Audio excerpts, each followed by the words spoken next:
Welcome all of the tricksters and tricksettas watching this VOD review on the second YouTube channel. Yes, today we have another tier 3 sub VOD review, and once again on our coaching table we have a PvK. Now we already VOD reviewed PvK a lot of times, but this time instead of playing a stupid Cypher and a stupid Killjoy, my dude decided to finally rank up and grind the game, and he started maining the good agents such as Clove. So today we're doing a Clove VOD review on Split, and he is currently Platinum 1, and he's performing really well on this agent. Just a disclaimer, if I call this agent a she or he or something like that, I don't give a fuck. You know, you can suck my left nut. I don't know. You know, I'm gonna call them however the fuck I want to call them. Now, let's first see what the PvK has to say to us. Now, I'm mainly playing Clove and Phoenix with Reyna here and there. With Clove, my biggest problems right now are the following. Number 1, ultimate deaths tanking my KD, which I guess is just a stat, but it is like I'm dying 4 or 5 extra deaths every game due to ult. I mean, like, Clove this, you know, Clove's ultimate really forces you to play a bit more aggressive. You really need to hunt for the kills. I mean, there are certain scenarios where you can play a bit smarter, and where basically, like, you can, you know, use your ultimate in the most efficient way. There are certain scenarios when you should never use the Clove ultimate if it is way too dangerous and you have nowhere to hide. Like, before you use the Clove ultimate, always ask yourself, can I actually get out of the ultimate, pick up the gun, and engage the enemies? Done. And also ask yourself, is it worth it using the ultimate? Because if you're 2 versus 5 in a post-plant, you know, and you die, probably it is not really the best moment of time to use the ultimate. But generally on the attacker side, whenever you have the ultimate, you can play a bit more aggressive. You can act as a duelist.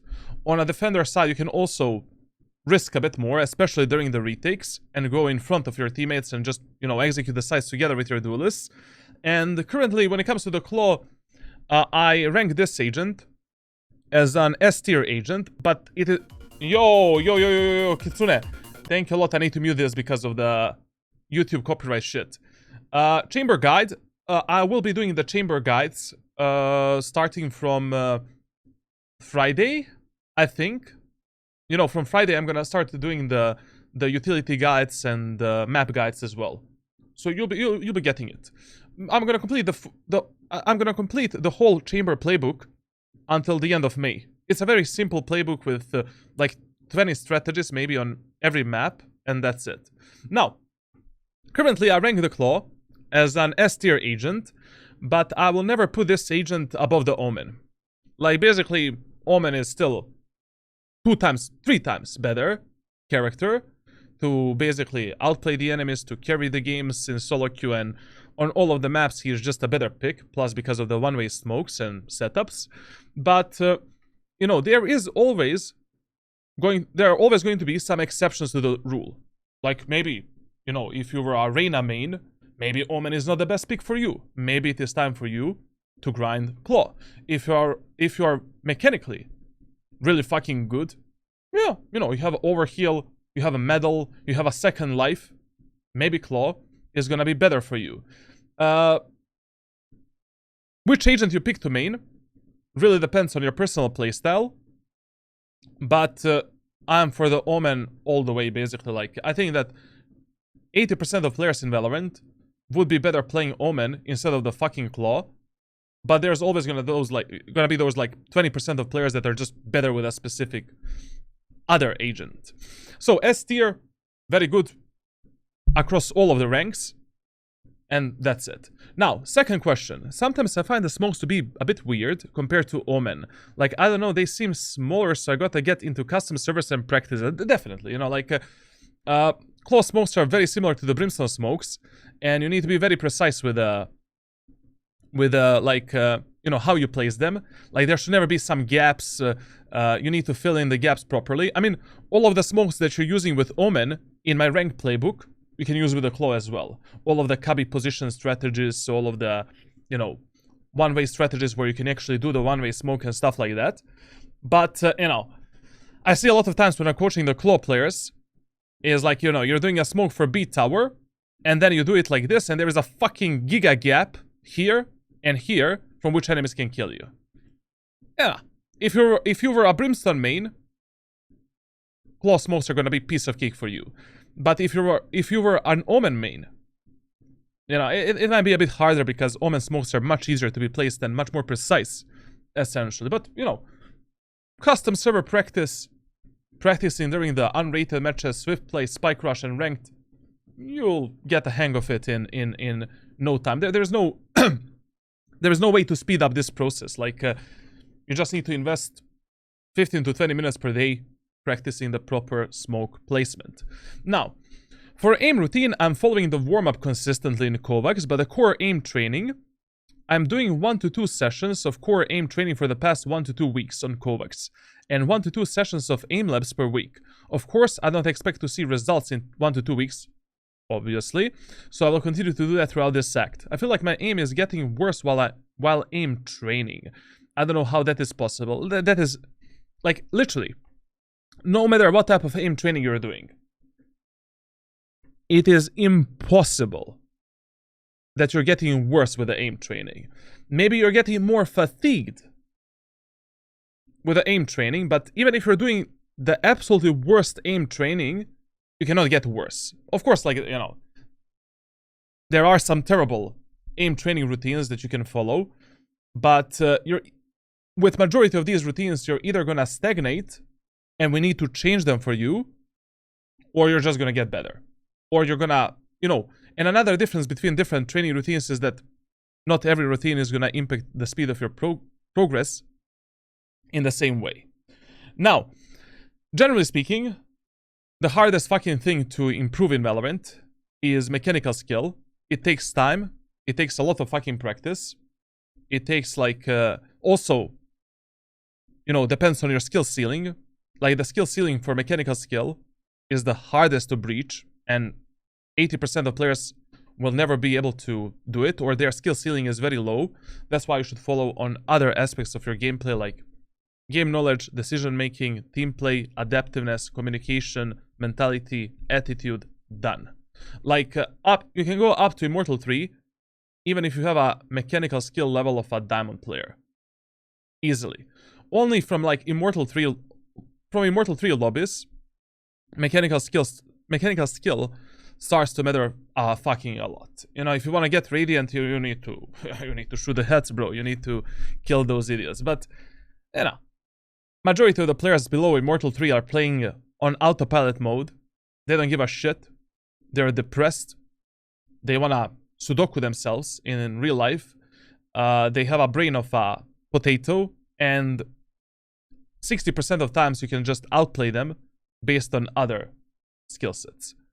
Now, my headshot percentage is lower now, and I feel like I miss more, maybe. We'll see it. Or maybe it's a placebo or part of the process. It can be both. After this VOD review, I'm gonna tell you whether or not you should stick to your current aim training routine, or we should change something. But we'll see. You know, basically I cannot give you mechanical advice if I don't see your gameplay. Started doing well last act on Claw, but this act has been rough, and I'm losing with her a lot. I'll submit the Reina VOD as well for comparison. Okay, we'll see that. Like last act, Clove was literally getting me non-stop wins once I got used to her, but this act, it's like I can't. I mean, like, when the act resets, so when the new...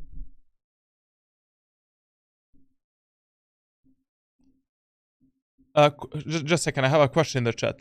Couldn't having more aim training build bad habits like shitty speed? Depends what you're doing. Like, really depends what type of aim training you're doing. But even the worst aim trainings that I've seen on YouTube from other content creators, they're either gonna make you stagnate or improve you for a bit.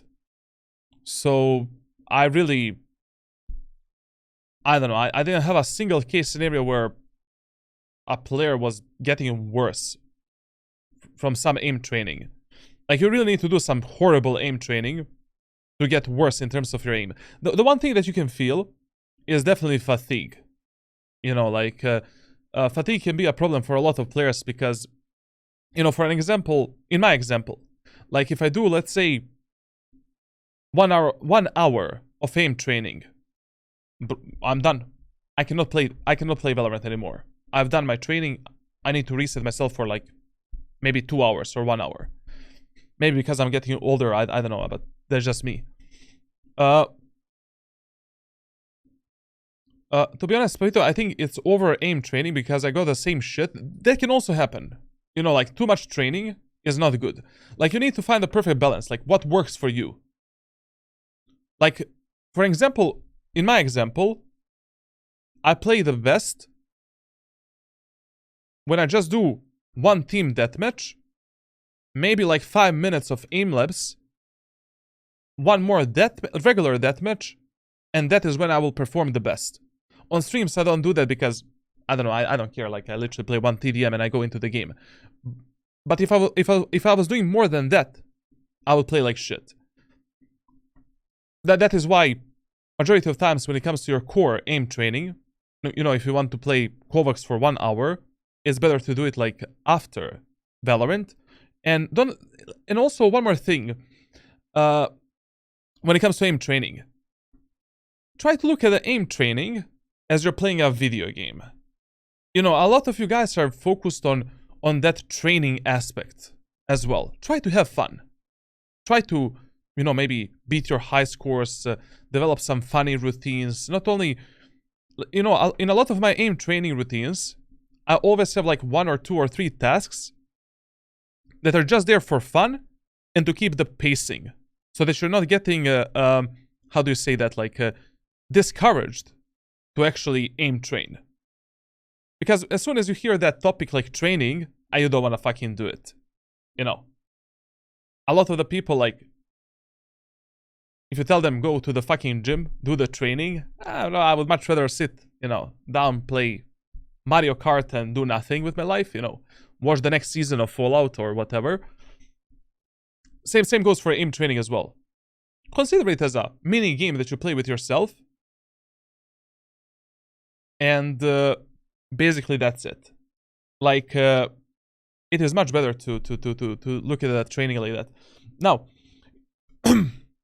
my friend watches you all fucking day. His name is Yusuf. Can you just say hi, Yusuf? Yusuf is the Omen GOAT. Sorry for interrupting you again. No problem, man. Yusuf is fucking obsessed with you. He outranks me now. He is Diamond 1 with 2 months of Valorant, with no prior FPS games on PC, bro. Yusuf the GOAT, man. Yusuf the GOAT. Okay, let's see the tracker of this guy.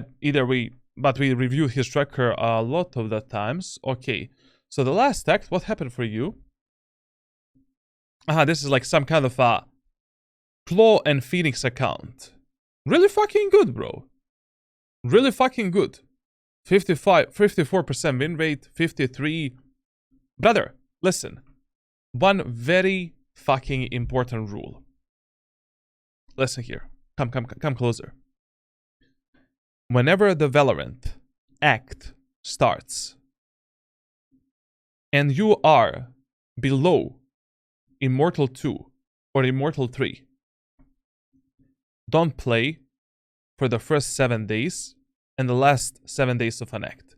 Take a 2 weeks break on your alt account, playing unranked, aim training, playing other games, I don't know. First 7 days, below Immortal 2 and Immortal 3 are cancer, because you never know with what type of players you're gonna play. You know, matchmaking is fucked. And the last 7 days, players don't give a shit, queues are very toxic, and players are mentally retarded. Unless you're playing duo queue, trio queue, or in a 5 stack. If you're playing solo queue, first 7 and the last 7 days don't exist for you. If you truly want to rank up. Done. If you are above Immortal 2 or Immortal 3, you need to start the grind as soon as possible. As soon as the rank starts, you should be putting in the hours immediately. And even for the Immortal players, the last 7 days do not exist for you. It is always a gamble. literally, like, you don't know who the fuck you're gonna get in your games. A depressed player, boosted player, smurf, unbalanced matchmaking, you don't know. So, chill a bit. You played a lot of the matches at the start of the act. If I was a Platinum player, I would have never played this many games in the first 7 days. The act started like 7 days ago, right? What is it now? Tuesday? 7? Last week or week before? Yeah. Okay. Now, okay, this is his second account, so we're just gonna take a look at... let's take a look at the last act. Last act is more important than this one today. In the last act, I mean, it doesn't really matter that much. So, first of all, your KST is definitely low. You know, probably because you're dying more because of your ultimate. That also has the impact on your KST and overall KD. So we can do better somewhere. You know, we can do something better in terms of your team play, in terms of your refrag game, maybe in terms of the fights that you take as well, when you use the ultimate, and how you take them. Your headshot percentage is really fucking good for a Platinum player. This is really fucking good. I don't know what you're talking about. He said his headshot percentage went lower. Bro. 39% on Vandal and Phantom, and 26 overall for a Platinum player in Platinum Elo. Aim is not your problem. Your brain is rotted, basically. And that's it. So, yes, KD below 1 is really not really the best shit ever, but you said that you have a problems with your ultimate, so we need to see what's happening there. And when it comes to KST, I'm still not satisfied. I feel that you can... I don't know. We can do something better there. And we'll see what. Clutch percentage is getting higher. Not bad. This is fine. Fine. Okay. Okay. Okay. 261. Okay. Okay.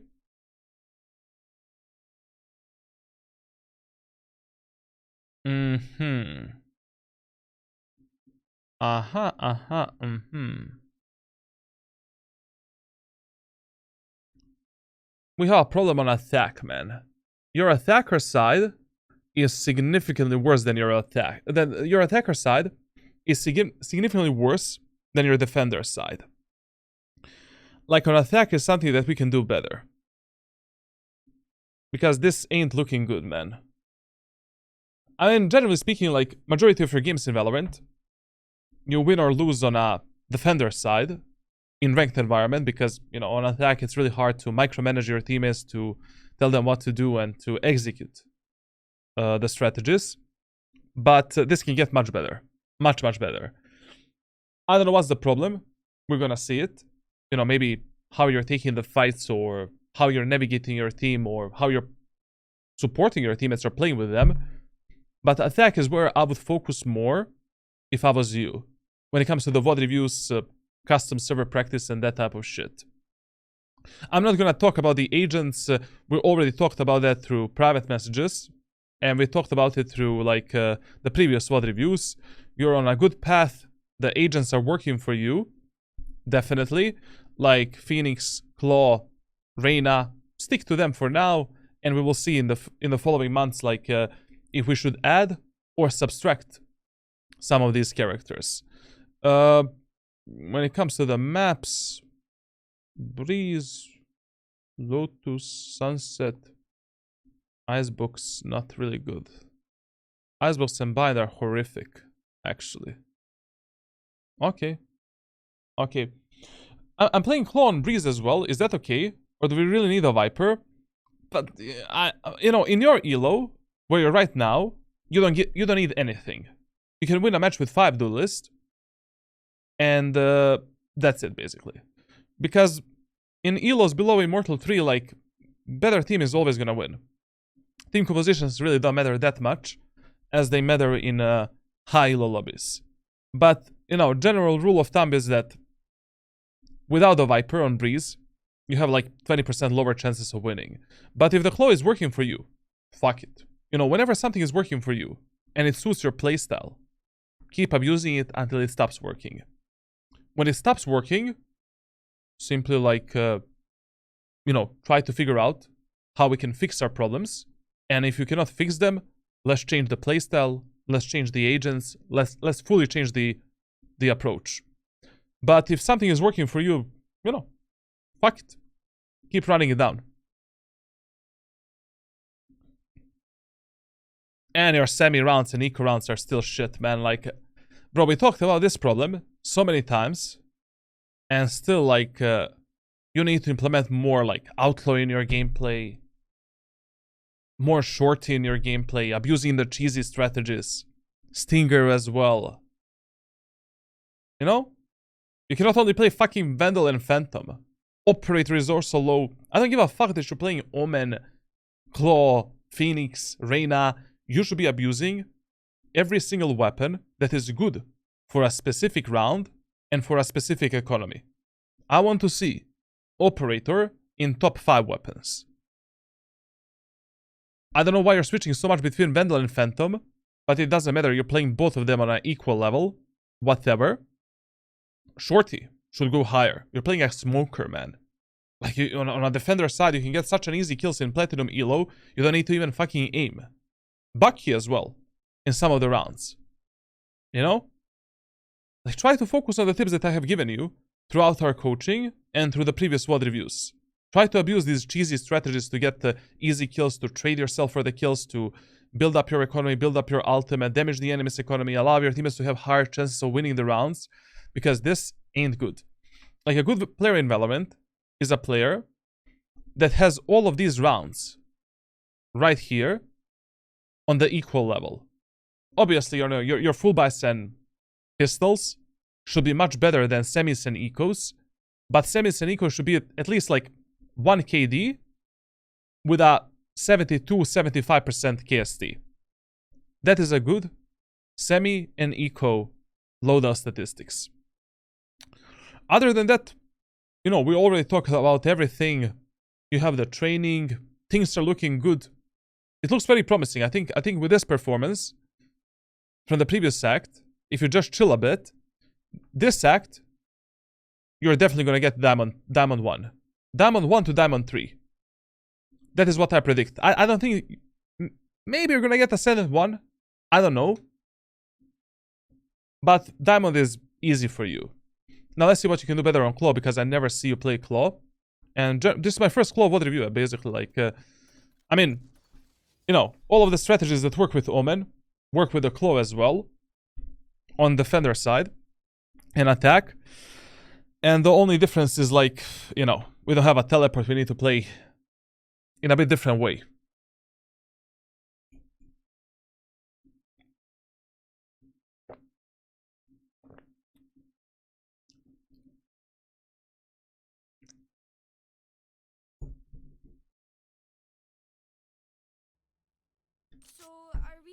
About the empty locker back at base?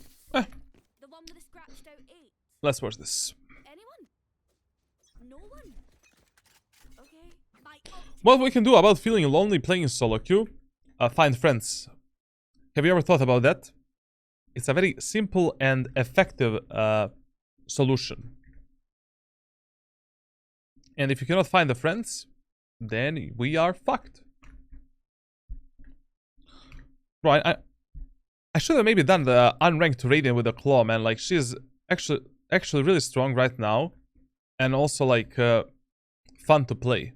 I don't know why I didn't do that, to be honest. Like, why did I pick Chamber, bro, for the first, like, unranked Radiant series? But the problem is, like, you know, the Claw shares very similar strategies to fucking Omen. And, you know, why would I do another controller right now?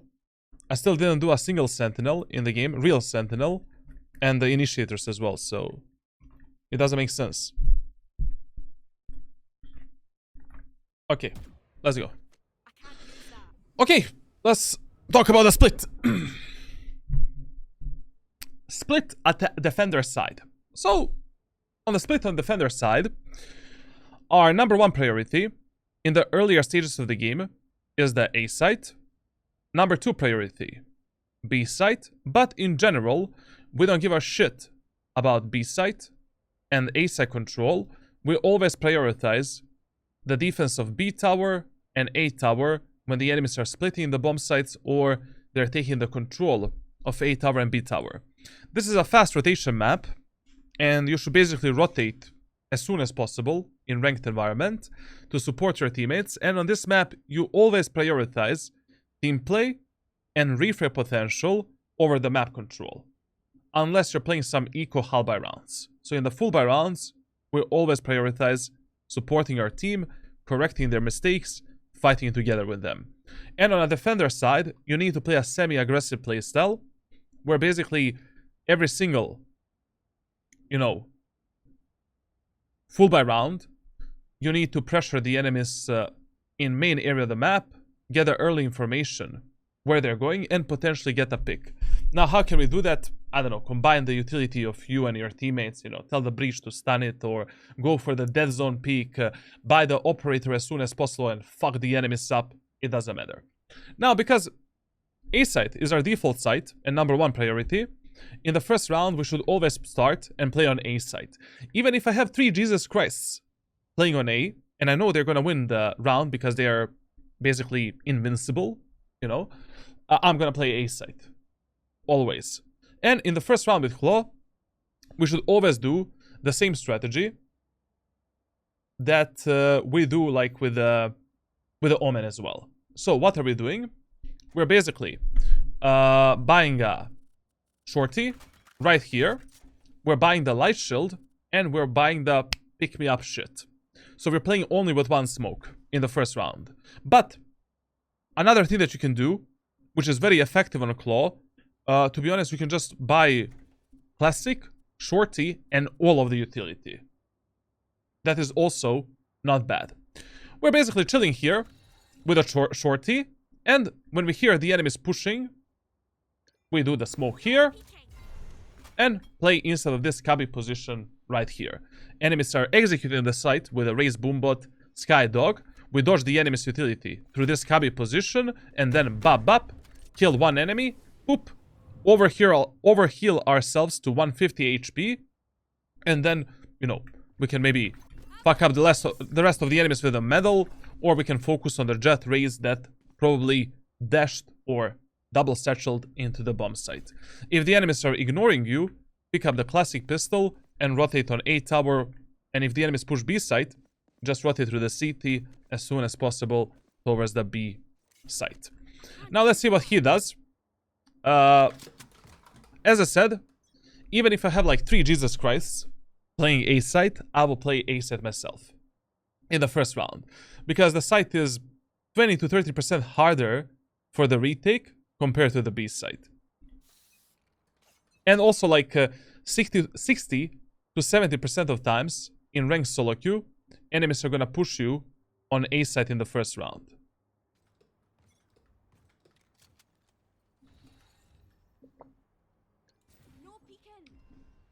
Now listen, playing a frenzy in the first round, I don't know, man. Like these days with the frenzy nerfs and all of that shit, I don't know if that is a good idea. Like the gun is very unreliable. I think that Ghost is better, Classic is better, especially on such a close range map such as Split. But it's really up to you. If you're finding success with the frenzy, I'm not gonna stop you.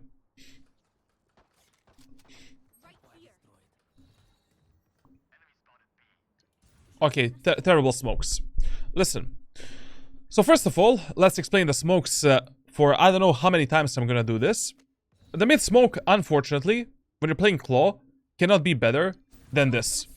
This is maybe the best you can do it, where you connect this position with this position, and the smoke looks like this. And even this is not really fucking good, because we're giving enemies a lot of the space here, so I don't know if I would ever do it. This smoke here is like the most optimal shit that you can do. It's always going to have a gap on the left side, but that is the problem of, you know, of the mid area of the map was split. Like, this is the most optimal mode that we can do. Now, when we are doing the smokes in the choke points that are basically corridors. So basically, this is a corridor, you know, like this is a corridor as well. When we are stopping the enemy's push, we're always using a deeper smoke towards the enemies, like this, or some kind of a one-way smoke to stop the enemy's push and to delay them. Now, whenever you're retaking the bomb sites, then we're using the smokes on the edge of the choke points, like this, towards ourselves, and denying the enemy's vision. Whenever we want to play inside of the smokes, we need to create some cubby positions where we can hide to dodge the enemy's random spam and to dodge the enemy's utility. And then going out and then inside of the smoke to fuck up the enemies. So in this scenario, when he saw the Yoru in the B-main area of the map, we should have done this one way here, or basically this smoke right here. Now, why do we use such a deep smoke? So if the enemies, you know, when the enemies are executing a site, they need to push like this. And maybe, instead of this choke point, your Sage or whoever the fuck is on the site will be able to spam the enemies and fuck them up. Also, enemies will have already from this position to start using their satchels, boombot, nade, pop flashes, execute the site. And we have that, you know, small period of time to fuck them up inside of the choke point. Can't use that. How the fuck did Raze cross?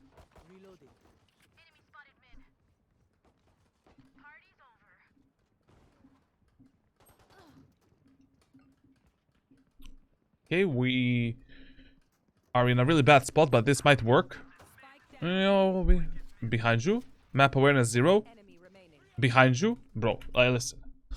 I mean, like, I don't know how much of that map awareness training you're actually doing, but we need to pay more focus on what's happening in the game. Like, you cannot be this tunnel vision. Like, yes, I would have also focused on the Omen here. But our teammate quite literally died 5 seconds ago on the B site. And you're searching for Cypher in the mid area of the map. This is gonna get, you know, better for you with time and practice. I really don't know if you're doing the training that I have given you. I'm you know, I have no way of checking that basically, like, but if you already got a coaching from me, I really expect you to do the fucking training. But considering that you just started doing your aim training routine, I don't know. But this is no bueno, man. Okay, just play together now. He's above you. He's probably in the smoke. CT. CT, maybe?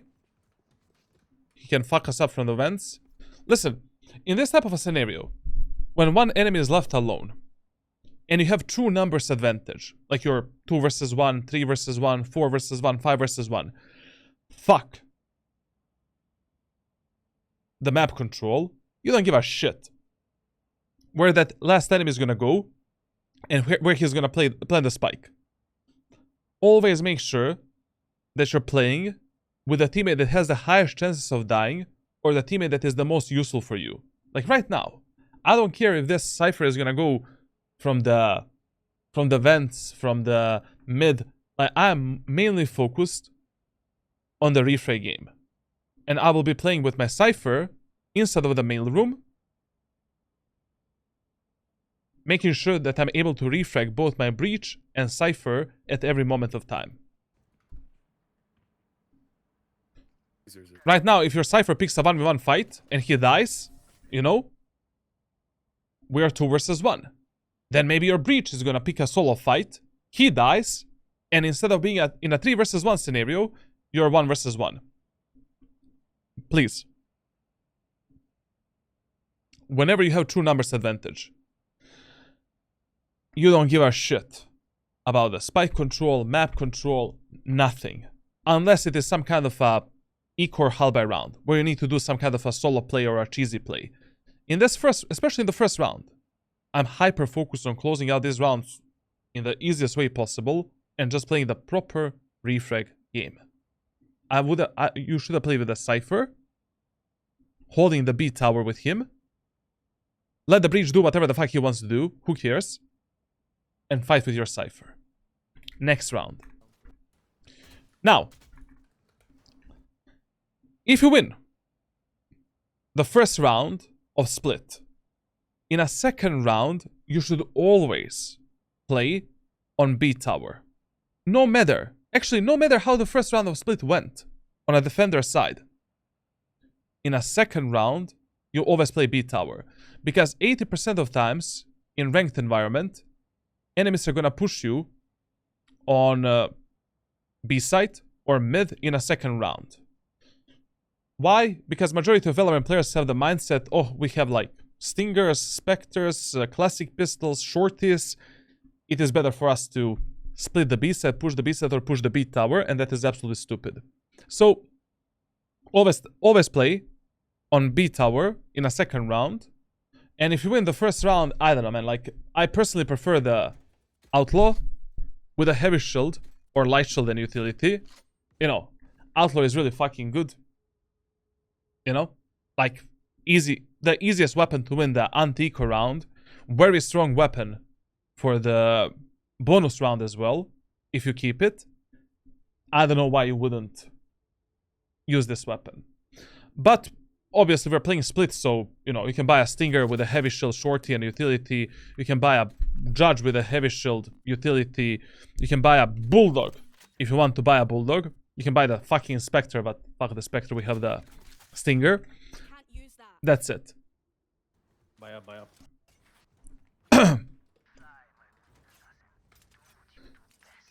There is absolutely no way that in this round I would have started at the vents.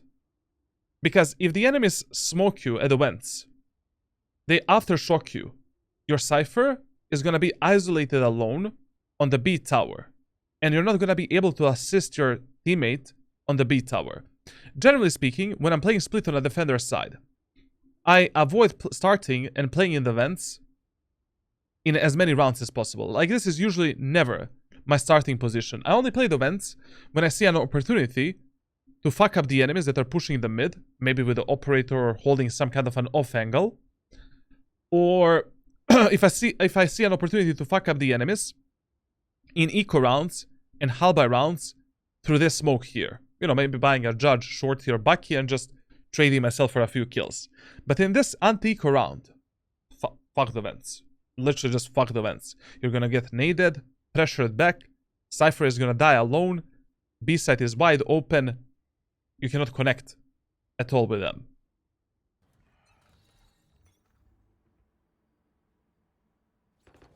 No peeking.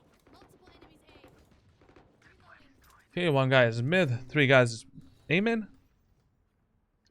Drop in a smoke. Okay. Okay. Gun here.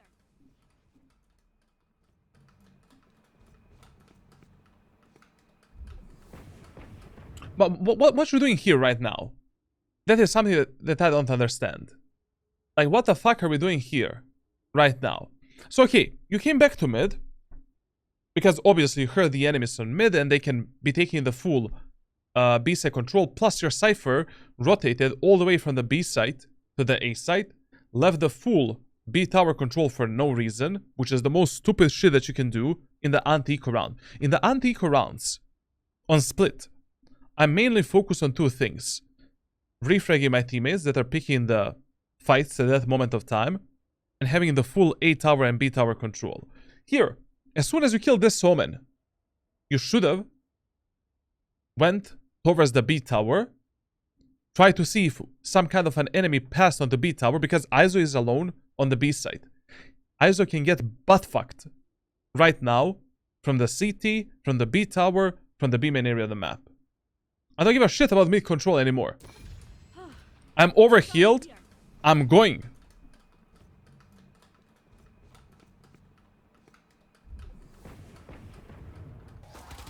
So they fake? Cypher's up here. I'm not going to Jesus Christ, but I'm going to retake the B tower. Like, it's very stupid. Just how you started this second round. Always play, you know, in a second round, just start on the B tower and play a bit more passively and focus yourself on refragging your teammates that are picking the fights at that moment of time. Or doing a faster rotation towards the A site if the enemies are pushing A. And always focus yourself on defense of B tower and A tower, especially in these anti-eco rounds. You didn't need to play this aggro on mid, especially after taking a kill. You could have just went through the smoke and regained the control of B tower and then passively defend the mid. Generally speaking, I really think that just buying the outlaw and holding the mid passively is the best idea. Going for some easy kills, abusing the stupid off angles to get the picks, slowly pulling yourself away with 1, 2, 3 kills in your pocket and then playing together with your allies. I can't use that. I just hold on. I'm in water. I'm in water.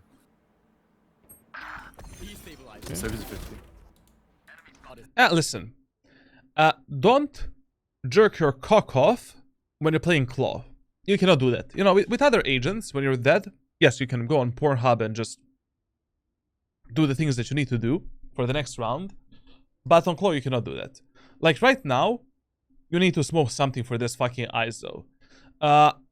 Basically, I think that we have the range right now to maybe smoke the CT, maybe the B tower, any smoke right now will provide this ISO some kind of a cover and some level of outplay that he can use to outmaneuver the enemies.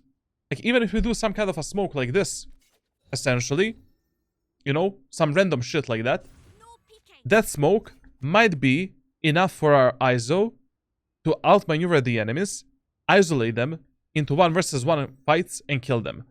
I mean, if you die with a claw, like, are you able to smoke the CT from the... Just saying, how do I turn off this and then I just kill myself? Okay. Well, that didn't work well. You know, I could just outlive them. Just a second. Nah, bullets are So he died here. What the fuck I spawn?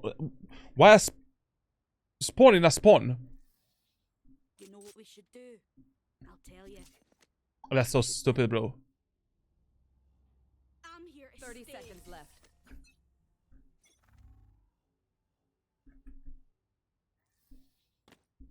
What?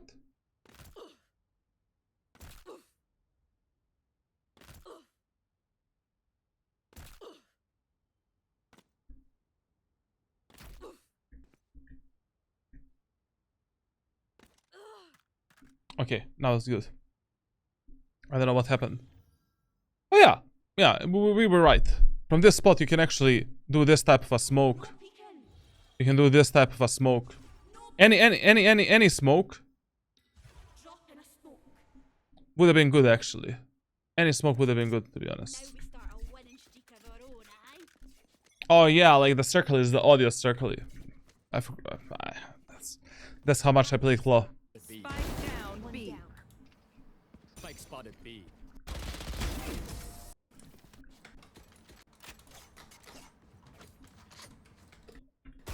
Okay. Now listen, you know, when you're playing the third bonus round, if 2 of your teammates are full buying and forcing, you should force buy and play and buy with them. If 3 of your teammates are saving, or your whole team is saving and playing the bonus round weapons, you should bonus with them. Here, because the Cypher went for the full buy, ISO went for the full buy, you should obviously force with them. And what should we buy in this specific round? I would actually prioritize Vandal. Just a second, how much money we have? Basically Vandal and Light Shield. Like, there is no way that I would value the utility in this round over the better guns, because enemies have the Vandals and Phantoms as well. Maybe, I mean, because you're playing split, you know, On this map, you can easily just abuse the fucking judge with a heavy shield sheriff and utility and just mow the enemies down with that type of a setup as well. But yeah. Near in the shite.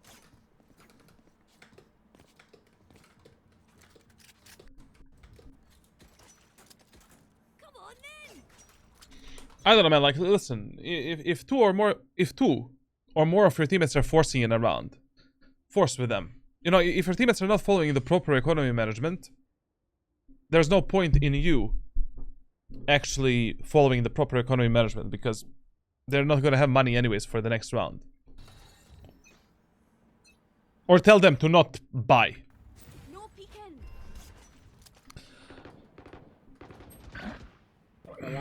Okay, I forgot to mention one thing. In this third round, we have no idea where the enemies are gonna go next. Basically, in the first round, they went B. In the second round, they faked A and went B. And now in this third round, we have no idea what enemies are gonna do. It is like 50-50 everywhere. Whenever you have no idea where the enemies are gonna go next on split, always start your round by defending the A site and play the faster rotation towards the B tower and towards the B site. It's a better gamble. Up ramps already. Cypher's there. This smoke, when you're peeking alone and when you're pushing mid alone, you cannot peek like this. It's just way too dangerous. Listen, now this aggressive play that you did here is okay. It's anyways a bonus round, an eco round for you, and you can play a bit more out of ordinary and basically like try to experiment a bit. But the problem here is that you cannot peek this smoke in the way that you did it, without the pop flash and without the support of your teammates. Basically, this smoke, you can peek like this when you have the exact information where the enemies are at that moment of time, or if you're contesting the enemies on mid with a pop flash and with your teammates. If you're going for the solo peek on mid, you're kinda forced to clear the mid area of the map around your smoke. Because when you peek like this, an enemy can be there, there, there, there. You need to do some crazy flicks, and you need crazy amount of luck and timing to actually kill the enemies. But when you're going from here, we can isolate all of the enemies one by one, and just, you know, try to kill them. I can't use that. Repeat the song name, please. Yo, what the fuck?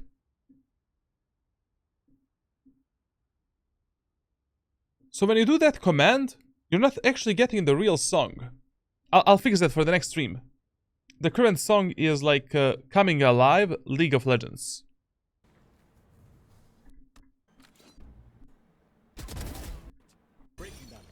Spike planted. Listen, man. You need to stop watching porn when you die. Brother, two of your teammates are pushing the enemies onto A tower. Give them the smoke maybe for the ramp. You know, maybe it's gonna help them. Isolate the enemies on the site. Instead of being in a crossfire on this A tower position. Like right now, we can give our teammates a smokeroni here. They clear this. They clear this. Maybe they can clear ramp a bit better through this smoke and surprise the enemies. Why are you not doing that?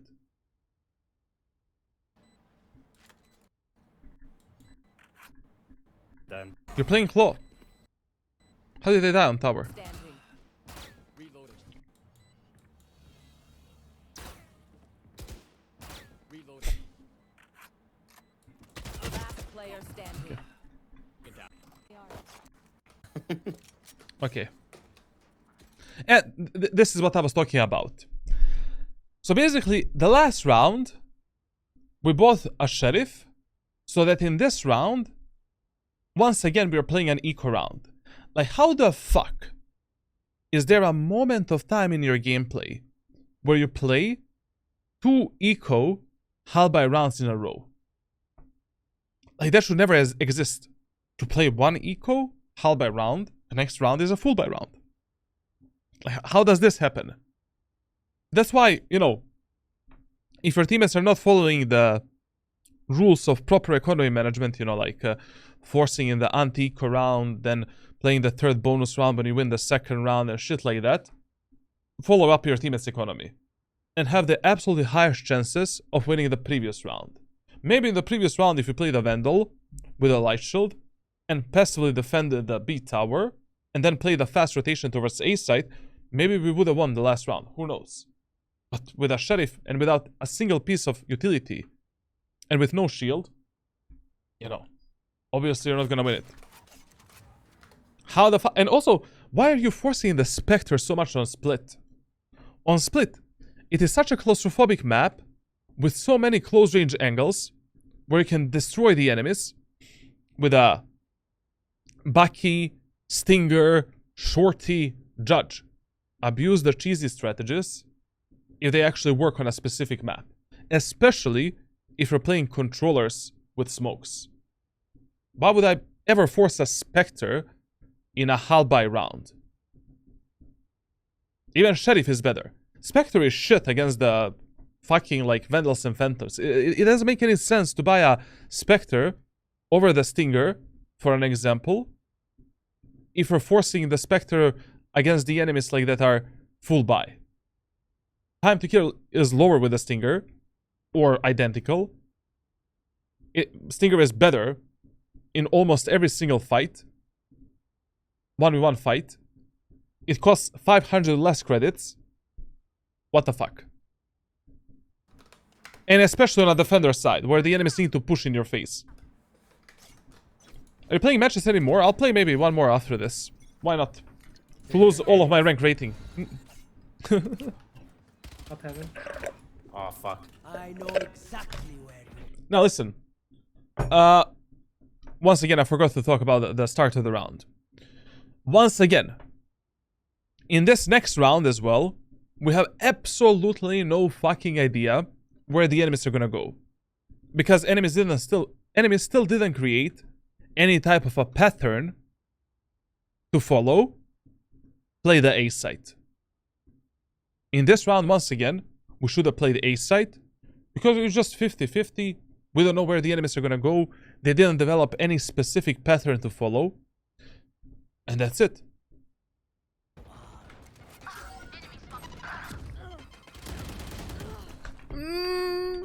Nice try.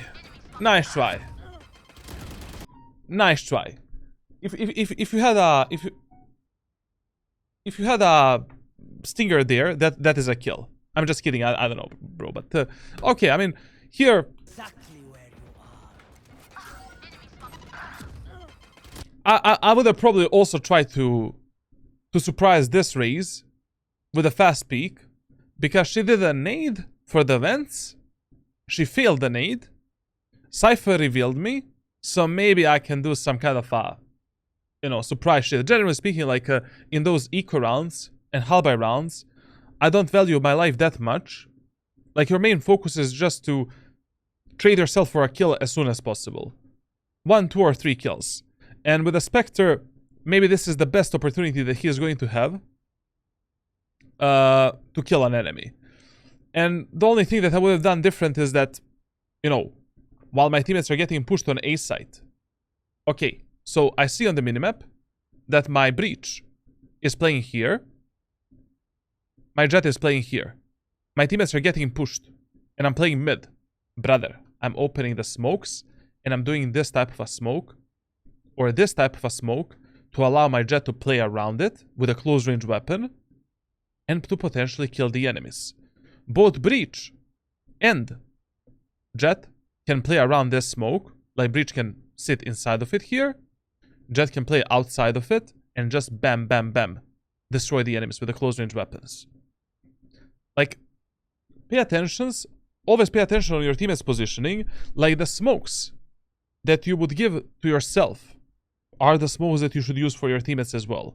And I don't know, like, your smoke usage is 0 points, man. Like, this whole game, smokes are terrible.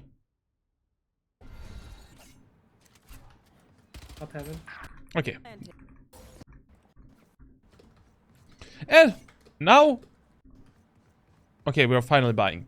Listen, from the first full buy round on split, you need to start playing a semi-aggressive playstyle.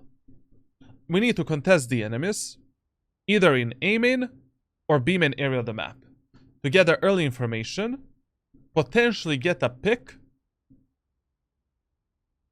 and that's it. We cannot play passively. Like, we just, you know, on this map you cannot play passively. Like right now, once again, we don't know where the fuck enemies are gonna go. Enemies won 2 rounds in a row on A side. Once again, we should gamble on A side. So what we can do in this round, we can maybe tell our Jet, hey Jet brother, sister, I don't know, they, them, this, thus. I'm gonna use a middle for you to peek the enemies, and I'm gonna bait for you from the tower. Can you please use your dash ability and try to kill the enemies in A main? And the Jet says, yeah, I'll gladly do that, because I love to peek. I love to fight, you know? And we go from the ramp, do the medal, then fight together maybe with the Jet, take 1 kill, stop the enemy's push, or at least reveal the enemies, and then we can play with our teammates on site on a refree potential. But you cannot play pass. At the end of the day, at least jump spot the enemies. Get the info where the fuck they are, so that I know whether or not I should rotate from the B side, how many enemies are there, and what the fuck they're doing. But what I personally love to do, I love to go for the dead zone peaks, basically doing this in the A main and B main area of the map, and also on split, like what I always recommend to players that I coach, no matter which agent you're playing, you should try to get the operator in at least 4th or 5th round on split on the defender side, because it is so easy to abuse these narrow corridors and angles to get instant kills and then just get the fuck away. And there's a lot of good off angles on split that can grant you easy like 1, 2, 3 kills. With the Clove, it's really fucking good because, you know, if I go for a fast crouch peek here, I kill an enemy, boop, I instantly heal myself and boost myself, bap. I'm running instantly on tower. From tower I can defend maybe the mid, support my teammates there, bap. We kill 1 more enemy, maybe we can hold this pixel angle here. You get the point. Don't play fucking passively on split, man, if it is already not working for you. And don't apply the passive playstyle as your default playstyle on split. Oh, we're playing A side. No, we're playing men's. Oh. Rotate B. Rotate B. We heard the Omen smoke on B tower. Yoru did the fast ultimate. Enemies are not A. Fuck it. I'm running here. Also, this smoke that you're doing on mid. Listen. What the fuck is this shit? The only times when you should be using fast smokes as soon as the round starts is for some kind of a purpose. You're going for some kind of an outplay. You're denying some space from the enemies. You're not going to use a passive smoke at a choke point without getting a single contact between you and the enemies. If I'm already starting at events, okay. My job is to hold this angle, try to maybe kill 1 enemy. Hold this angle, try to kill the enemies. Maybe wait for the enemies to swing the mid area of the map, try to surprise them with the dead zone peak, and then I'm using a smoke. Much better idea, if you want to keep the mid control for yourself alone, is to do a one-way smoke here, like this. And now we can just hold this angle, a bit more aggro. Enemies cannot peek from there. If they peek, bap, they're dead. And that's it. In case that enemies are not smoking you here, but I really don't know in which yellow players, I mean, probably they're, you know, in Platinum they don't do that. I don't know, like, but you get the point. But this smoke here has no purpose at all. I can't use that. Who's Drop in next? a smoke. Maybe. You're wasting your time. You're wasting your time right now. Rotate faster. Your Cypher is alone, fighting for his fucking life. He doesn't have a single smoke to support him. he is getting run over by the enemies. Your teammates are jerking their cocks off in the CT and A site. He needs your support.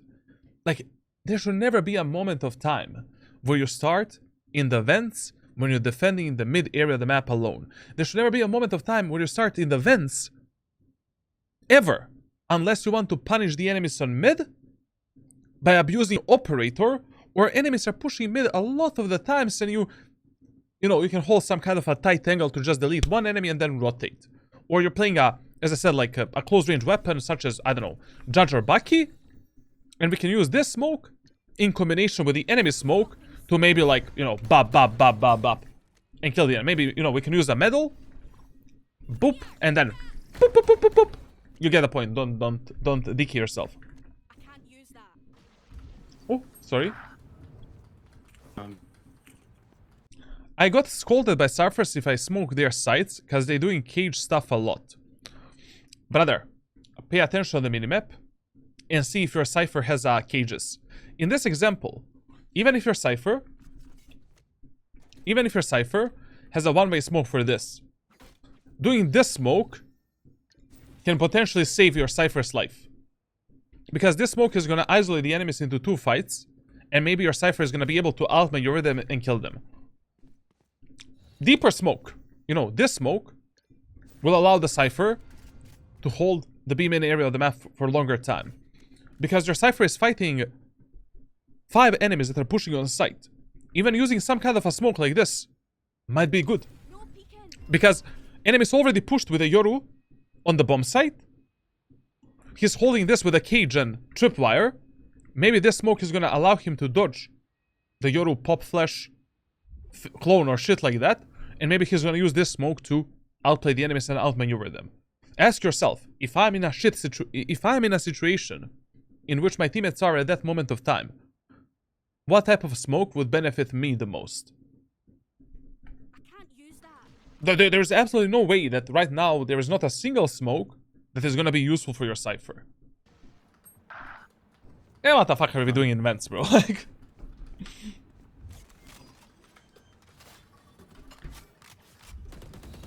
Spike planted. Bye.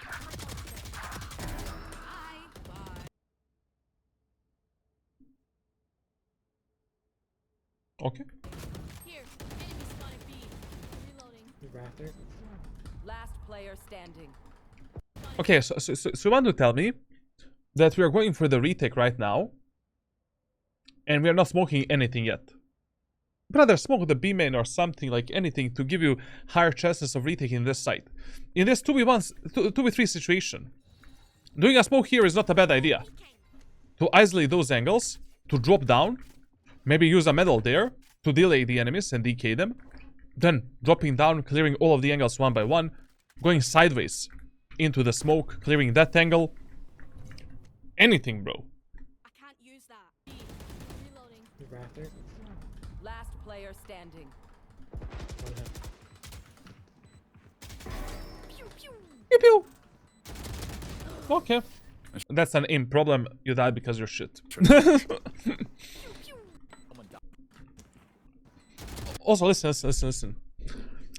Sometimes it is like when you're in a really shit spot, it is actually completely fine to use your ultimate, to use your heal only for the speed boost. Like in this situation here, after killing the enemy Omen, maybe I would have used the speed boost. Because that speed boost is going to allow me to reposition under the tower and to isolate this fight, this 1v1 fight. Or maybe with a speed boost, I can basically go behind the box here, which is going to allow me, give me some time to do the smoke and then re-engage the enemies. I can't use that. So don't use only your heal for healing, use it for the speed boost as well. Sure. If you need to reposition really fucking fast. Just a second. I don't know what's happening, man. I'm getting like so many messages. Ah, that's my girlfriend raging at me.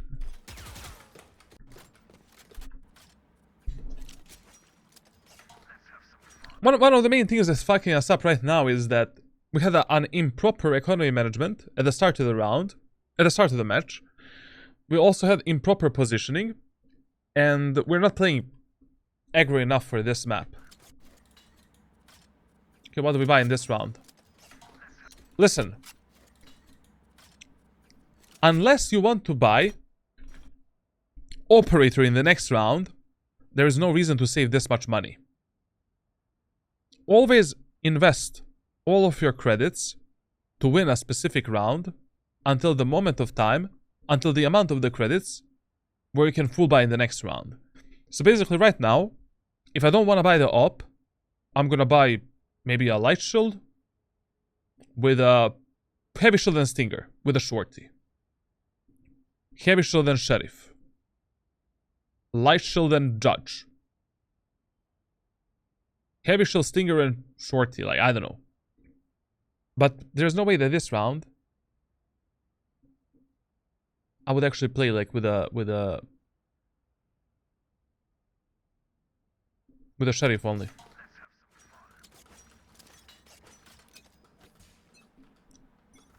Okay.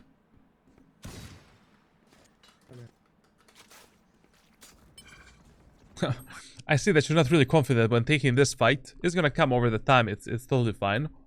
By the way, when you're going for the B-main peak, it should always be a fast peak, fast dead zone peak from the start of the round. Like, you should never wait. Because if you wait for a second, maybe enemies are gonna cross this area of the map while walking, and you're gonna lose the info about the enemies. Like, I always do a fast and then go back. Now, I don't know why are we picking the orb and why are we wasting our time for this shit when you have the ultimate and enemies are pushing ace, but you have a lot of this wasted time that you can fix.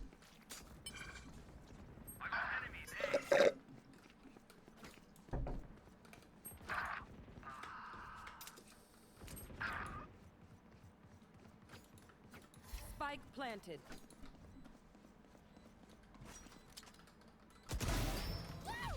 Not bad. Really fucking good, actually.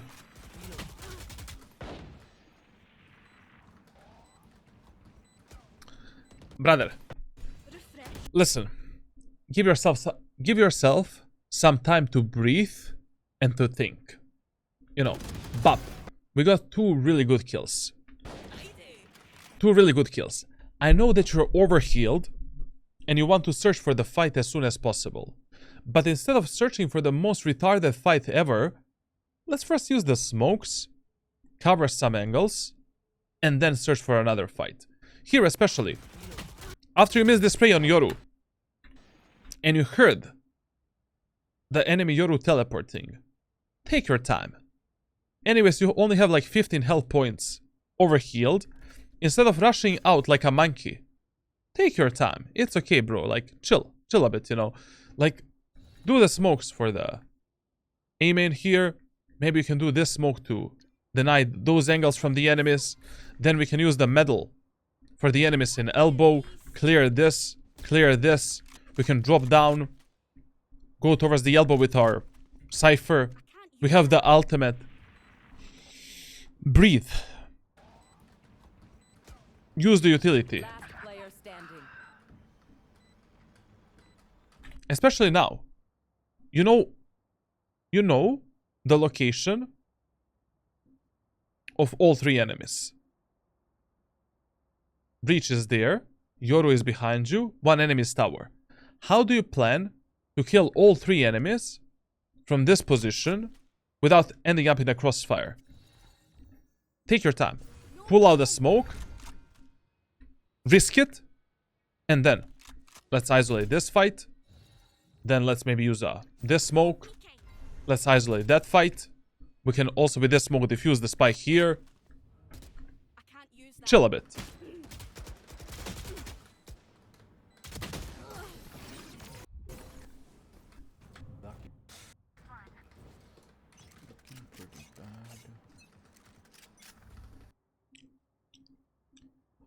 Okay.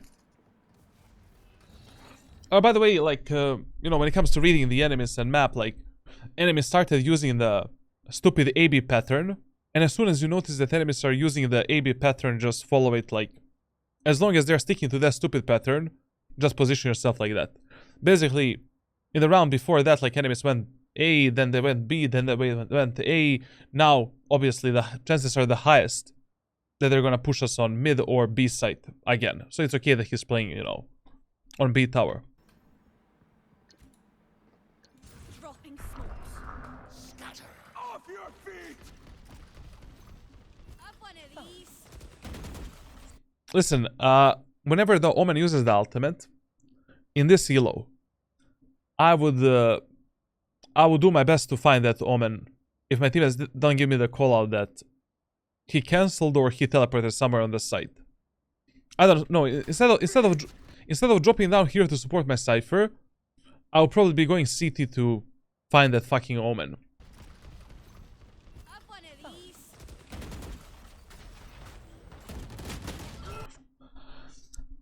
Now,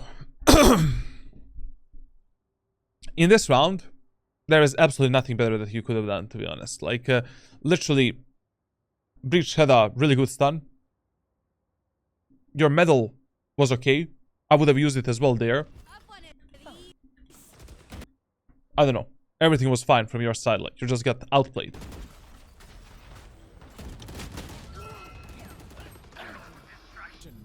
Back for him. When it comes to using the ultimate in this scenario, like, after the Jet died, I also probably wouldn't use the ultimate. It's just a fucking waste, to be honest.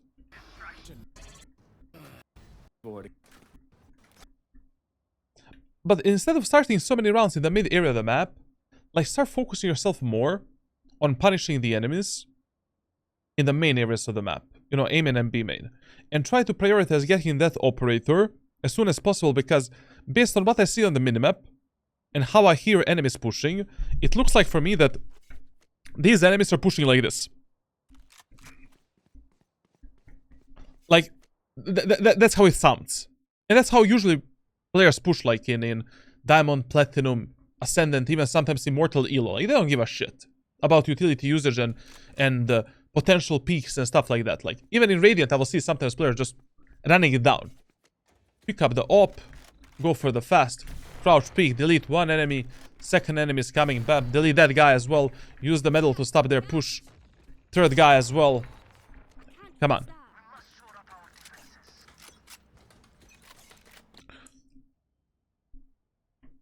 Unless you want to buy the operator in the next round, buying a bulldog only really doesn't make fucking sense. Oh, that crosshair placement with that peak was nasty, bro. Who's next? Minus 10 points for starting on the B side. As I said, as soon as you notice that enemies are going A, B, C, D, E, F, G, follow that pattern until they stop doing that shit.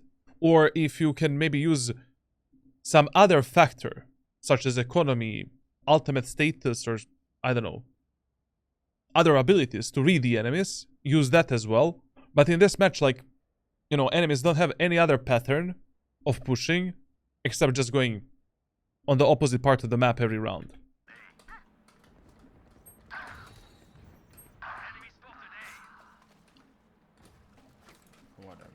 And listen, never go for the lurks and flanks in the games where you notice that your teammates are not able to hold their own ground.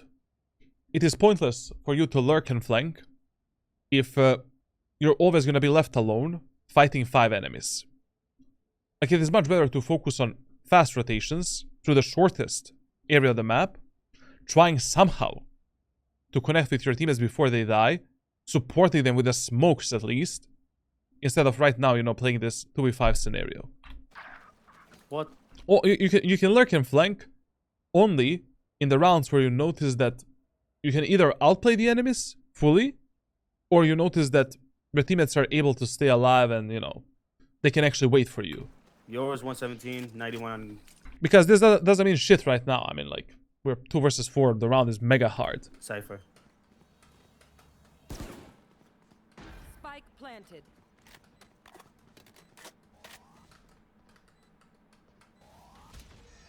That's a kid. Refresh. Not bad, actually. By the way, I'm not talking about your mechanical skill, because you still have a similar problems, mechanical problems, that I've discussed in the previous VOD review. It's just gonna take you some time to practice this shit. Like, trust the process, and in a month from now, we will see, like, you know, what we should do with your aim next. No charges. Last player standing. One enemy remaining. Okay. Actually, a very good retake, to be honest. Everything was good. Good job. But thing is, like, really, like, you know, it really doesn't make any sense to go for these flanks and lurks when your teammates are already so, you know, so brain dead and they die I'll instantly. play my ult for retake. Could I have a drop? Thank you.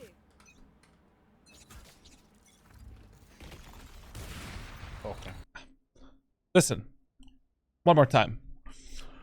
When you're going for this B main peak, it should be, with operator, it should be a fast crouch peak where you basically do this. So instantly as the round starts, and you reposition towards your next angle. Like, don't lose a second.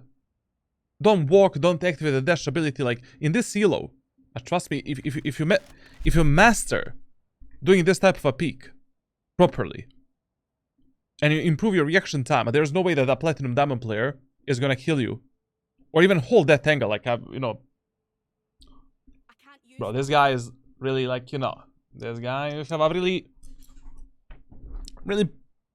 retarded face, you know, brother. So basically, listen. We're going for the fast peak in the B main area of the map. Ride this wall, but don't touch it, because if you touch it, like, you're gonna get slowed down. And then, bam, take that kill and reposition towards the second angle. I can't use that. Like, the peak here that you did were just a bit scuffed, and maybe, you know, if we killed an enemy, if we did this peak in a different way and we killed an enemy, we could have easily, like, just healed ourselves and repositioned with a movement speed boost. Know exactly where you are. Play ult for retake. Camera taken out. I forgot about reach. I love that whenever he is dead, not a single smoke goes from his hands, man, like, literally.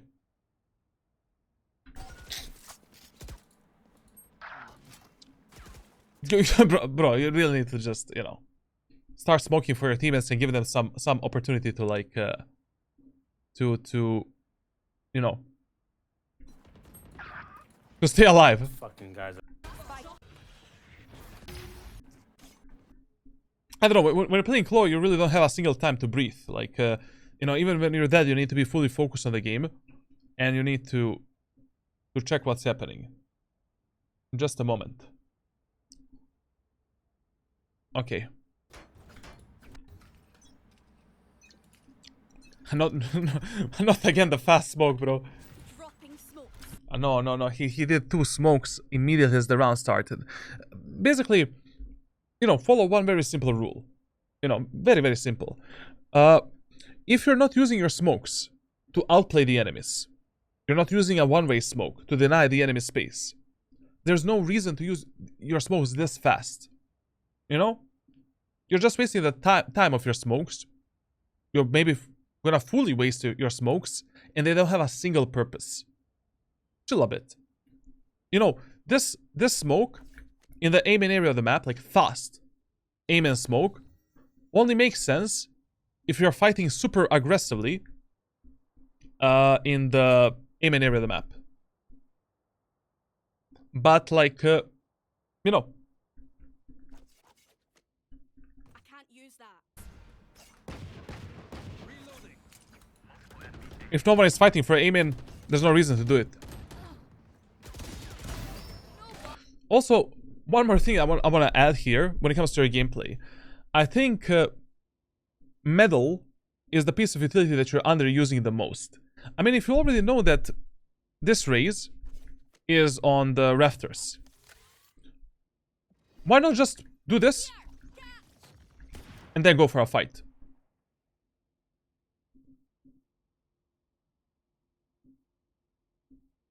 Like, literally, you know, you have higher chances of killing the raise. Cypher. Like, basically, with one tap to the body with a sheriff, you can destroy the raise and Cypher. I can't use that. Spike down A. Okay. Another very important rule in Valorant. Don't greed for the guns. Like, if the gun is not at a safe spot, you have a... Basically, you have a true numbers advantage. Sorry, guys, I'm really fucking tired already. Like, it's 2 a.m. So, you have a true numbers advantage. Wait for your teammates to support you. Play with them. And then pick up the guns when the guns are actually safe. So here, instead of me rushing for this fucking gun, play slower. Tell your Cypher, Cypher, can you support me at the ramp to pick up the gun? And then you pick up the gun together with a Cypher, kill the enemy Omen, kill the enemy Yoru that is probably behind you, teleporting, and that's it. Spike down A. Yeah. I mean, you're already so good with a sheriff, you don't even need a gun.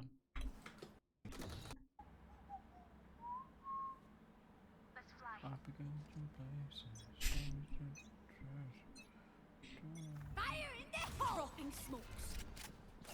Medal?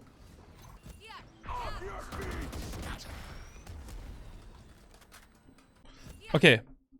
One more tip. Whenever you want to spray the enemies through the smokes or through the walls, there needs to be two conditions that are accomplished before you go for the spray. So the first condition, when you're spraying the enemies through the walls and smokes, is the following. Enemies need to be revealed. You need to know the exact location of the enemies. Yes, you can spray them through any smoke and through any fucking wall, obviously. Second condition is the following. The distance between you, a wall or a smoke, and an enemy needs to be equal, or this distance needs to work in your favor. So basically, this wall or this smoke needs to be closer to the enemies compared to you. So, if you're chilling inside of this smoke on B tower, and you decide to go for the spray, it is much easier for enemies to find your body and your head instead of you finding the enemy's body and head in this area of the map. I would never in my life spray through this smoke.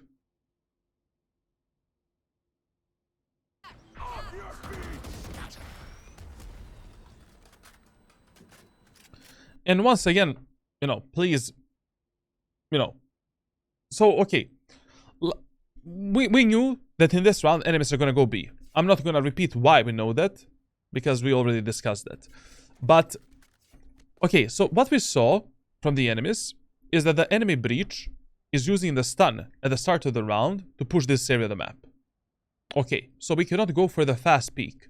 But what we can do, you know, we can do this one-way smoke here, instantly, on the breach stun, Drop in a smoke.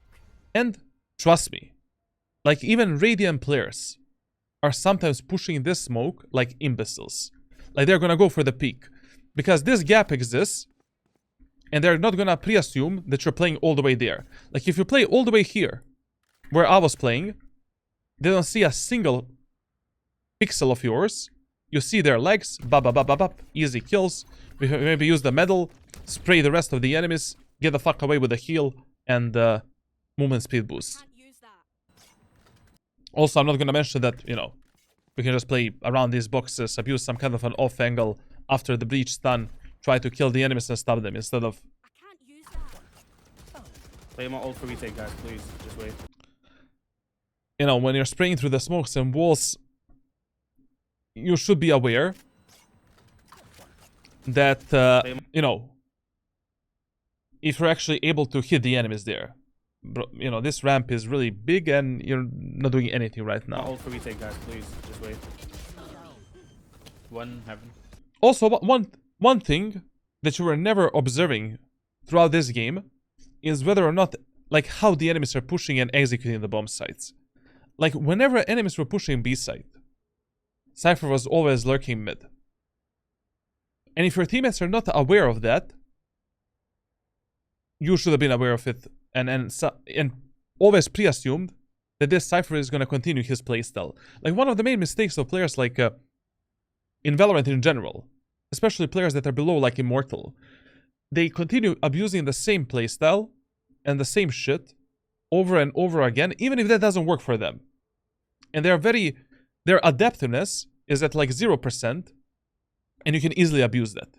So basically, you know, if I see that enemy Cypher lurks 2 times through the mid area of the map when they're pushing B, I'm gonna be trying to punish that Cypher as I'm supporting my teammates on the B side.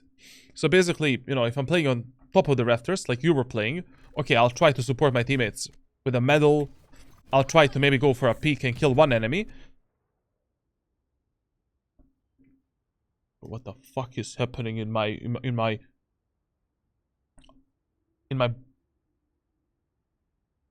building, man? I hear fucking demons, man, literally. Like, this is the 6th time. Are the nukes getting dropped? Like what's going on, man? Like, it is like 2 a.m. What the fuck? Okay. So basically, I'll be supporting my teammates on the B side until the moment of time where I think that Cypher had the timing to get onto the B tower and to cross this whole area of the map here. And then, you know, I'm gonna try to search for that Cypher, punish the Cypher, and continue supporting my teammates. Can't use that. Last player standing. Sure. Okay. I mean, chat, guess where the enemies are gonna go next? I don't know why you cannot autopilot this much in Valorant, like, you know, especially on the defender side. Like, you need to be fully focused on the enemy's patterns and what they love to do. Like, this is something that you don't have the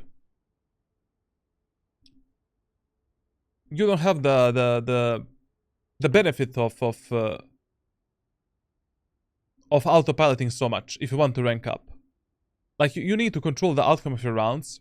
You need to predict where the enemies are going to go next, based on their pattern of pushing, based on their economy, based on their playstyle, based on their ultimate status, something. But, you know, there is no way that out of 12 rounds, in 10 rounds you predict wrong where the enemies are going to go next.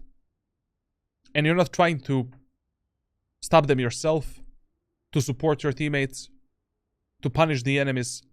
Especially in the elos below, like Ascendant 1. Like Iron 1 to Diamond 3. You need to hard carry, man. You need to flush the rounds. You need to carry the rounds yourself. Try to counter the enemies yourself. Like, this Cypher was not able to stop the enemy's push once, basically. One cross out. No peeking.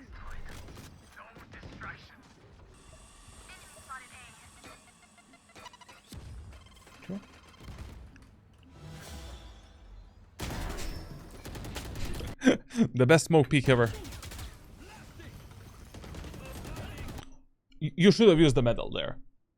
Like, I didn't see you using a proper medal like once. This DK. Bro, if you have time to pull it out and to engage the enemies with the medal, do it. Even while the medal is flying, we can start engaging the enemies. Because they're gonna slowly get DK'd. And maybe like, you know, with only like 2 bullets or 1 bullet, you'll be able to finish off the enemies. Like, you saw the Omen here. Do it, peek out. 1 bullet, 2 bullets, enemy is dead.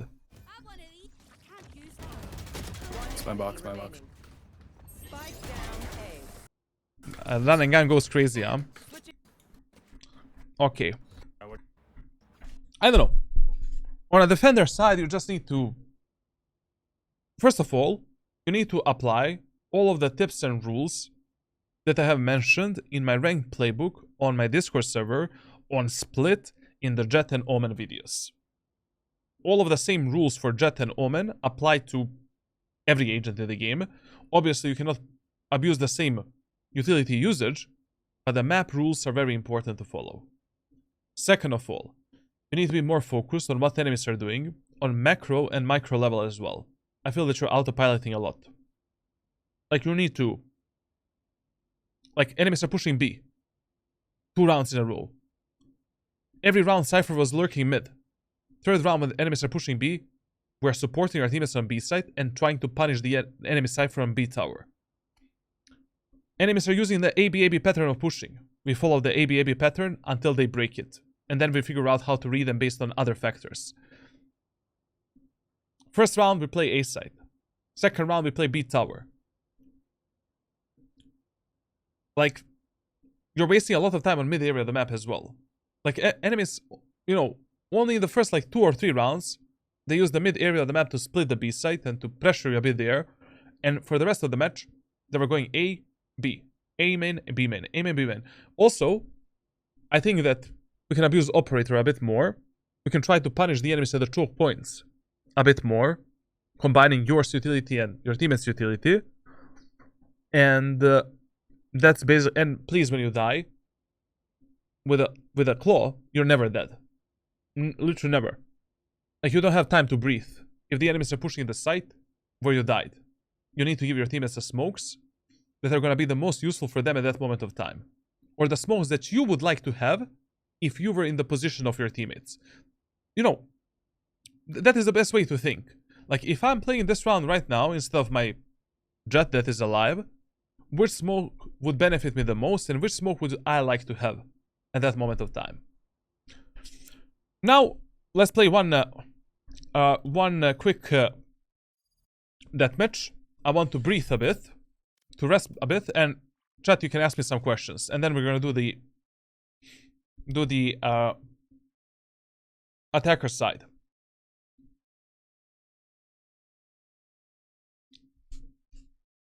Come on, hit me up with the questions right now. And that's gonna be the part of the of these VOD reviews.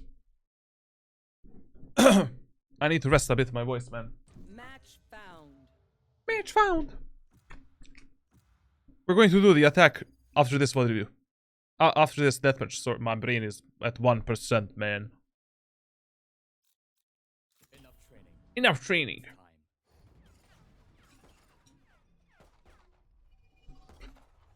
Does it make sense to buy Medal and Frenzy for the first round? I would always... in the first round, I would always value the overkill over the medal. Overkill is so fucking good, man.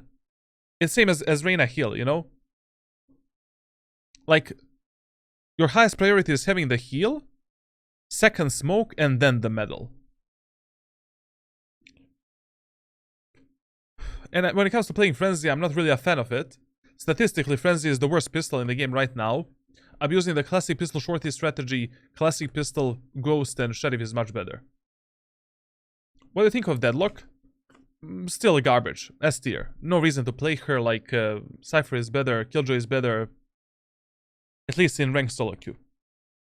Maybe in pro play, like, you know, she's gonna see some daylight, but there's no way. I'm a Diamond 3, 5 rank rating, and my peak is 97. What would be your general advice to hit Ascendant, maybe Immortal after that?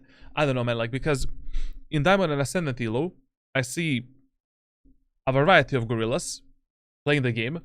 Like, your problems can vary from team play to mechanical skill to, I don't know, anything, basically.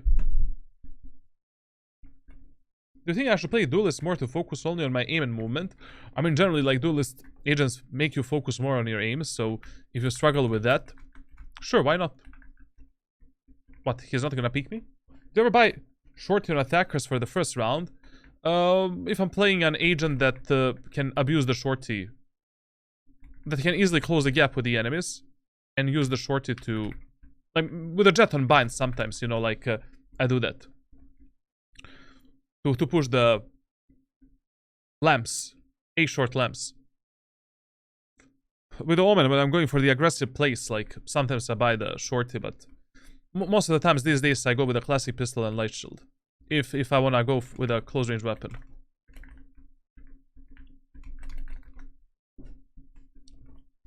Why do you think Deadlock is bad? Her sensors. Oh, no. Sorry, guys. Her sound sensors need to be like movement sensors. You know? I know that she's supposed to be played in a completely different way from other like sentinels, but it simply isn't working in the current meta. Like her sound sensors needs to be like movement type of shit. I just started picking Cypher instead of Omen on Breeze and Sunset. Do I continue learning him now that he got nerfed, or do I find someone else? Only 2 weeks or so since I started. Cypher is good. On Breeze and Sunset, Cypher is really fucking good. And if you prefer, and if Cypher is working for you, keep using him. He's S tier agent right now, in my opinion. Wait, TDM or regular deathmatch? Regular deathmatch to work on a specific mechanical problems, and TDM for the warm-up is better and more fun, in my opinion.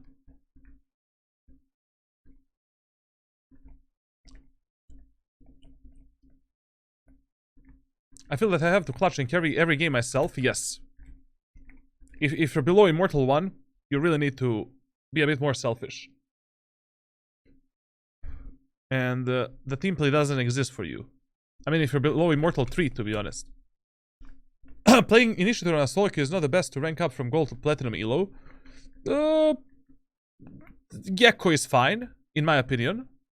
Gecko is really fucking good, very versatile agent. But other Initiators might be a lot harder than, you know, you playing, I don't know, some kind of a Duelist or Omen or, you know, that type of shit. Didn't they nerf him really hard? Cypher? Bro, why do you guys think the Cypher got nerfed? Are you crazy? Like, Cypher is same as before. Like, there's no nerfs for the Cypher. Like, what nerfs, brother? Cypher is as strong as he was basically before these little nerfs. Like, these nerfs are nothing, literally. Now that the patch has been live for a while, do you find any advantage of Omen changes alt? Yo, I didn't talk about that shit, bro. That is live, actually. Ah, okay, but that, you know, I'm playing a Chamber 2 Radiance, so that is why I didn't know about that. I'm gonna make an updated video tomorrow, like on the Chamber buff, on the Omen buff. I'll talk about that tomorrow. Remind me, please. I'm going to forget. My brain is like potato.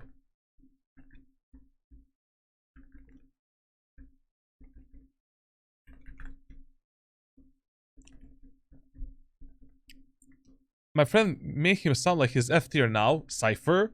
Cypher is literally... this guy loves to play with the op, okay? Let's play then.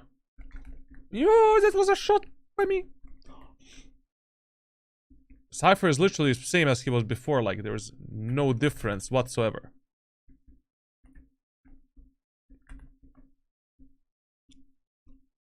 What Omen buff? Yeah, the doors and the spike thing. I still didn't try it in solo queue. Cannot wait to try the new strategies. Ah, Jesus Christ.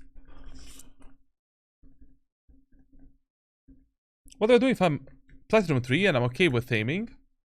And my game sense is above average, but because my game sense is a lot higher than my aim, I rely on it more. And I just can't process anything and I get... Oh, what the fuck, bro? Did I just read right now? I'm Platinum 3 and I'm okay at aiming. And my game sense is above average. But because my game sense is a lot higher than my aim, I rely on it more. And I cannot process anything and I get overwhelmed. Like what? How do you get overwhelmed with... Like, better question. I need a better question from you.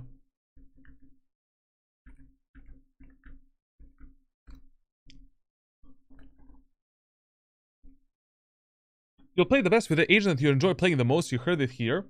That is actually true.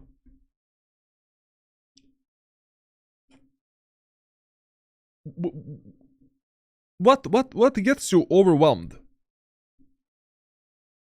You think you're overthinking? Is that a problem?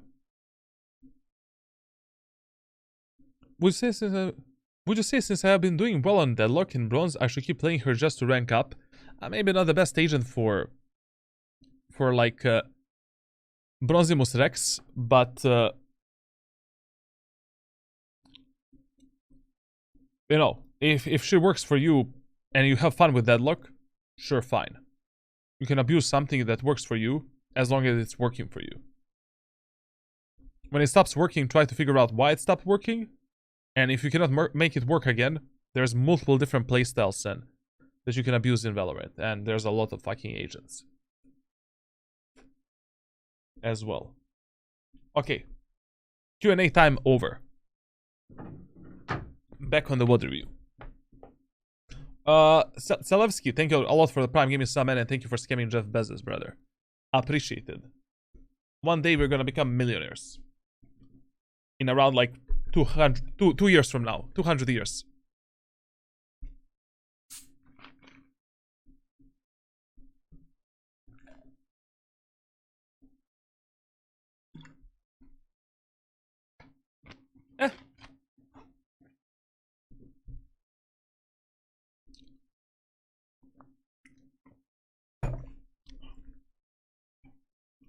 We're back.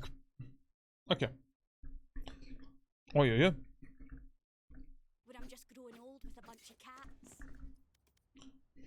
My ult is Decker side of split. 30 seconds left. should probably grab the spike, find the weakest link, and kick him in the shin. Find the weakest link and kick them in the shin. Good. Attacker side of split. Number 1 priority in the earlier stages of the game, A site. Wait, this is bugging for me. I need to reset it. So, attacker side of split. In the first 4 to 6 rounds, our number 1 priority on split is the A site. Number 2 priority, mid area of the map. Number 3 priority, B site. Basically, we want to test the enemies on A, then mid, then B, and we use the B as the last resort, especially if the enemies have some kind of a fucked up team composition like this. Like leading your team in the first round. Leading your team in the first round on B site, 5-man push against the Yoru, Breach, Cypher, Omen, and Raze is a suicide. If the enemies don't have the Sage in their team, in the first round, what we can do a 1-4 split through the mid area of the map onto the B tower and hit the enemies on B side. That is fine. You know, you can tell your Cypher lurks through the B main. You play with your teammates with a spike in the mid area of the map. You smoke this, push with them, buy the classic pistol, light shield, 2 smokes, and overheal. Enemies don't have the Sage in this example, but they have the Cypher. Okay, maybe we can do a 5-man push on A site. Because most commonly, Cypher players love to play B in this low to medium elo. You know, between Iron 1 to Immortal 1, most of the time Cypher players are going to start on the B side.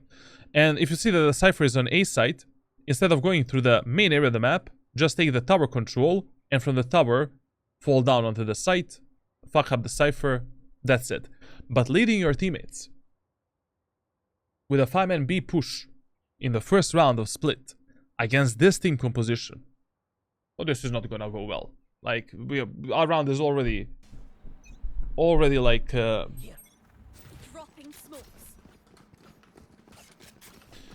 also I must say, like, I must ask, like, what the fuck?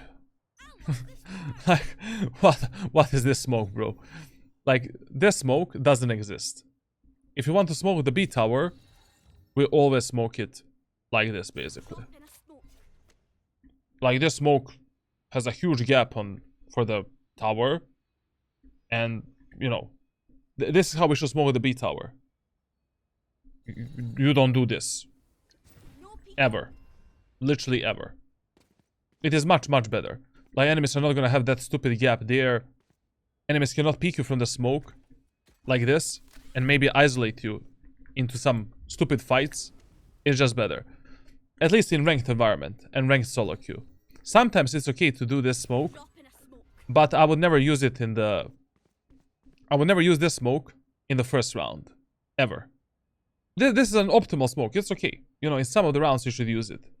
But in the first round, until we figure out how the enemies love to play, let's use the default smoke. Can't use that. Blocking sight. Enemy spotted B. Reloading. Oh, fuck, you think blocked it. I really don't know. Like, what we expected in this round, pushing the B side as 5 against the Cypher, Breach, Yoru, Omen, and Raze. I told you, this round is over based on our first round strategy immediately. Against this team composition, 1-4 split on mid, through the B tower, onto the B side, or 5-man push onto A, or 5-man push onto A tower. This is impossible what we're trying to do right now. Especially because you're playing Claw and you cannot really do any aggressive execute, nothing like, you know. You can just run out with your teammates and shoot. Pew pew pew. Good evening, Pavita. Good evening, 26 Stomping Mean. Last player standing. I'm not even gonna talk about it. Anyone needs the bomb? Oh shit, sorry. Now, listen, generally speaking, whenever you lose the first round on split, the best idea for the second round is to try to search for some kind of a picks on mid. Because, you know, in these low elo and medium elo ranks, players love to hunt for the frags a lot. And what I love to do when I'm playing a controller character, I love to smoke both male and the vents, and then use the shorty to potentially find a kill in the vents or to find a kill in the male. And the easiest kills you can get in the eco halberd rounds on split is just in the mid area of the map. I meant the spike. Took my stinger. And you should be doing that together with your team here. Your teammates need a smoke for either male or for the vents. Like, what the fuck are you doing in A-main? Fuck. Pushing she out. I think they're pushing B main. Dropping a smoke. Our teammates are dead on mid. They are Much dead, better. bro. GG, well played. Oh, Pick up my we got a kill. Maybe they're not dead. Can we play with a Cypher? Cypher is gonna die. Oh, we saw that enemy there! Boop. It's a 50. Okay. Spike down A. Last player standing. Okay, from now on, listen. Hey guys, we lost the first round. Let's pressure the enemies on mid. Give your teammates the smoke for this and this. Force the enemies to peek you. If the enemies don't peek you, it doesn't matter. Buy the shorty, classic pistol, whatever you want. Try to find a kill in the vents or in the male. That is your best bet to potentially win a round. Get some guns from the dead enemies and that's it. Fuck it. If the enemies have the sage wall, like this, simply buy the shorty. And instantly as the round starts, jump spot at this angle. Run below the wall. 80% of times, players in solo queue are mentally brain dead. And in a second round, they're gonna go for the aggro peak on top of the wall with a shorty. Below them, bop bop, easy kill. and we create small numbers advantage, and then we can try to do something.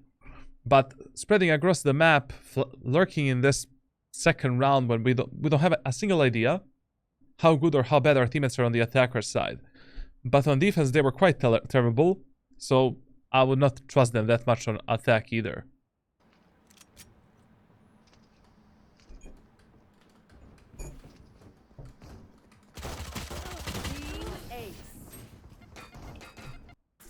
Okay. Aha. Is it like the So we want... One thing that you need to learn, that I really noticed, you know, through a lot of the VOD reviews that that we did, like, previously.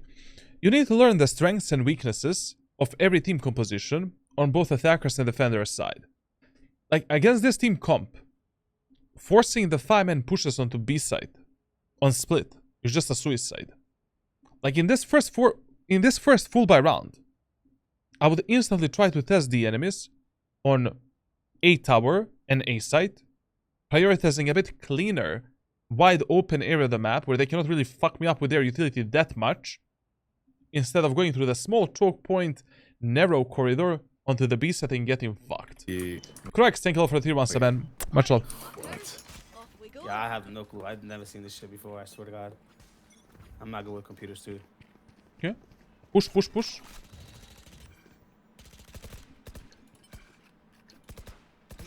Bro, that smoke onto, you know, if you want to smoke like this smoke needs to go here. So it actually covers the B tower. You cannot do a smoke here, man. Drop. I can't use that. Just No, but listen.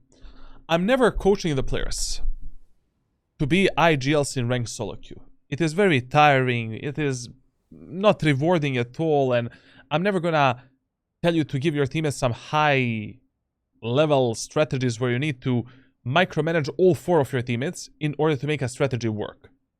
But in the earlier stages of the game, like the first round, second round, third round, fourth round, at least on a macro level, tell your teammates what to do. Hey guys, they have a really fucked up team comp for us to push B side. They're playing an eco hull buy round, and whenever enemies are eco hull buy on split, we don't want to touch this area of the map if you don't need to. Let's push A together, let's push A tower together, and then decide what to do next. But allowing your teammates to do whatever the fuck they want in the first 4 rounds is just stupid. At least try to give them some kind of an idea. And if they don't want to listen, fuck it. You know, then just adapt to them and give them some silent support. Oh, Cypher's 80, mid. Reloading.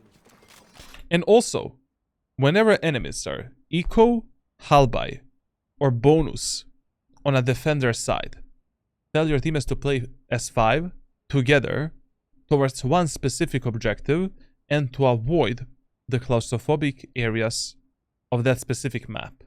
Like right now, enemies have the Spectres, Stingers, Buckies, Judges. It doesn't make any sense to contest the enemies here. Close range corridors, a lot of the crossfire setups that they can abuse, and stick that Spectre inside of our anal cavity. Much better idea is to do a clean push onto the A side. We just need to clear this corner,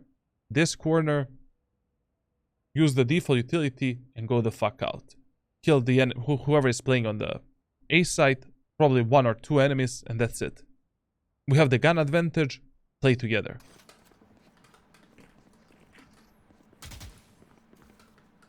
The worst thing that you can do when the enemies are eco, hull buy, or bonus in Valorant is give the enemies 1 versus 1 fights. Because then you never know, like, how your teammates are going to play these fights. And we're not really abusing the gun advantage that we have in that round, and the economy advantage. Right here. Napped moving. I one of these. Here, I definitely would have in this situation, I would have overhealed myself. Because, you know, we've noticed that our Cypher is pushing with the cage. Oop. We're going with that Cypher. Cypher has my Vandal. Goodbye. Right here. She got your target. My camera. Your map awareness is still not good enough, and your reading of the enemies as well. You need to focus more on that. Focus on that map awareness training that I've shared with you. I think I shared with you the training example number 4 out of 6 that I have. Maybe we're gonna try some other training later. But brother, we saw the Omen on B site 40 seconds ago. Yoru is B tower is wide open. My dude is holding the vents, and we know that Omen is B player, and Yoru is B tower. Sugo A. Clear corners. Omen is a fucking lurker. Play with your team. Play with your team, brother. Now, because we're playing against the Yoru, we need to expect that that Yoru can be, you know, teleporting at the screens or on the A set, and we just play together with the team. This guy's wasting time. We are wasting our time. This guy's gonna die alone. Reloading. Yoru can be CT. No peeking. He can actually be on site. Okay, he's not. I don't know what are we clearing, bro. Like you know where is the Omen?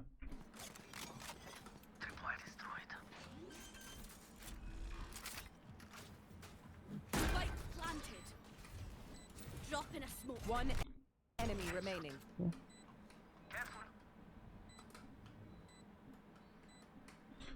Playing instead of this smoke in the way that he is playing is really fucking bad.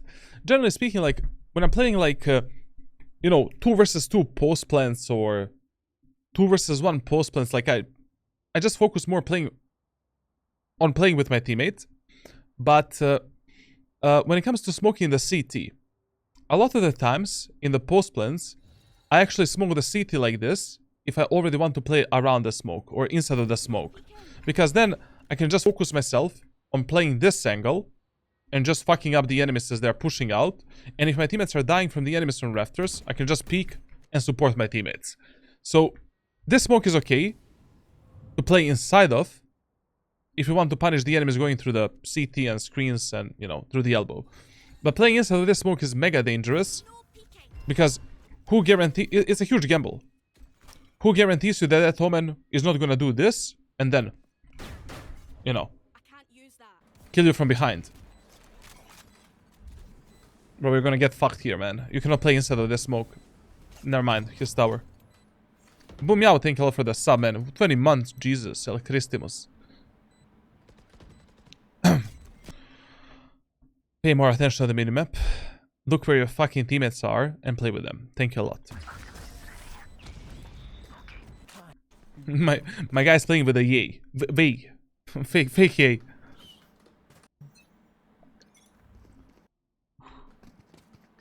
Dropping smokes. Target down. Nice.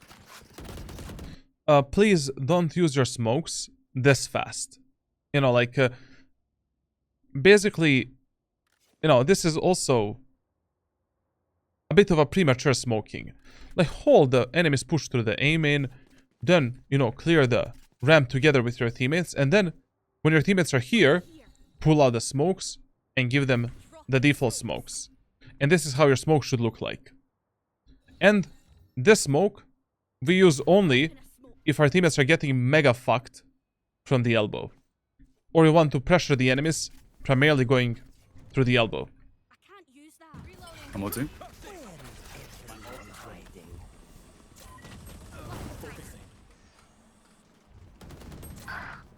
Elbow.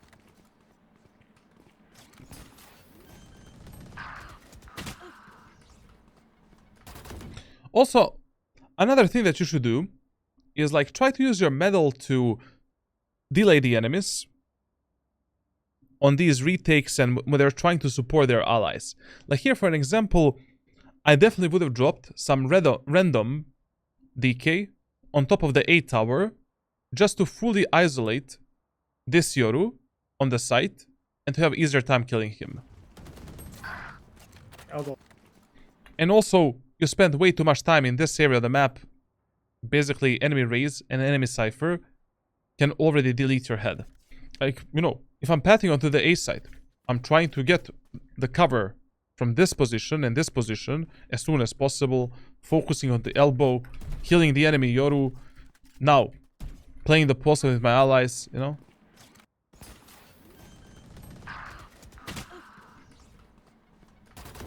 Oof. Still winnable. Last player standing. Heal, heal, heal! Spike down A. Heal? Then come. Heal?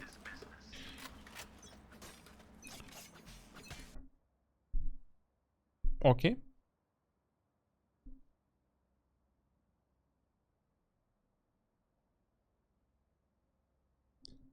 Now, when you have the Claw ultimate on the attacker side, generally the best idea is just to act as a Yoru decoy and to run it down on some kind of a bomb site.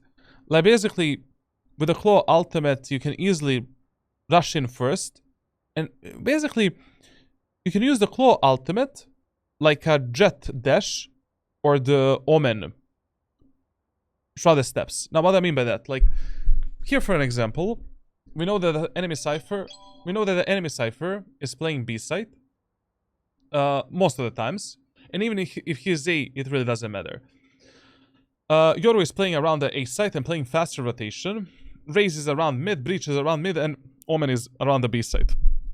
Now, in this round, the best idea is once again to call for the 5-man A push. And simply, you know, we buy a half-buy weapon, Bulldog, Light Shield, whatever. We hold this peak for around like 3-2 seconds. Then we're pushing with our allies and doing this smoke, Dropping smoke. entering the site.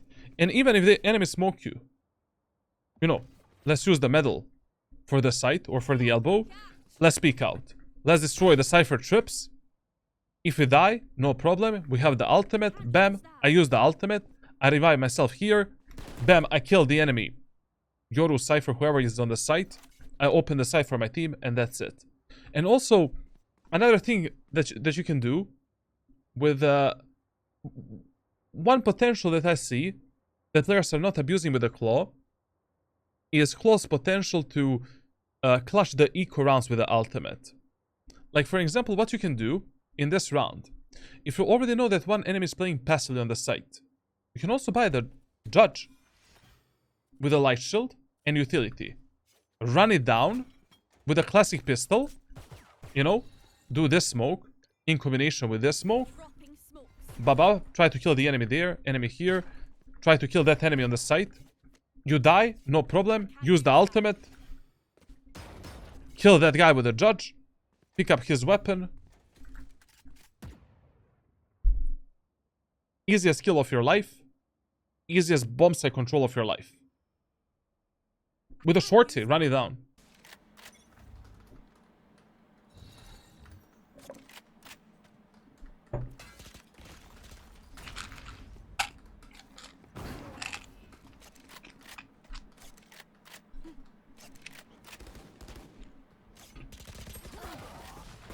$110 on the raise.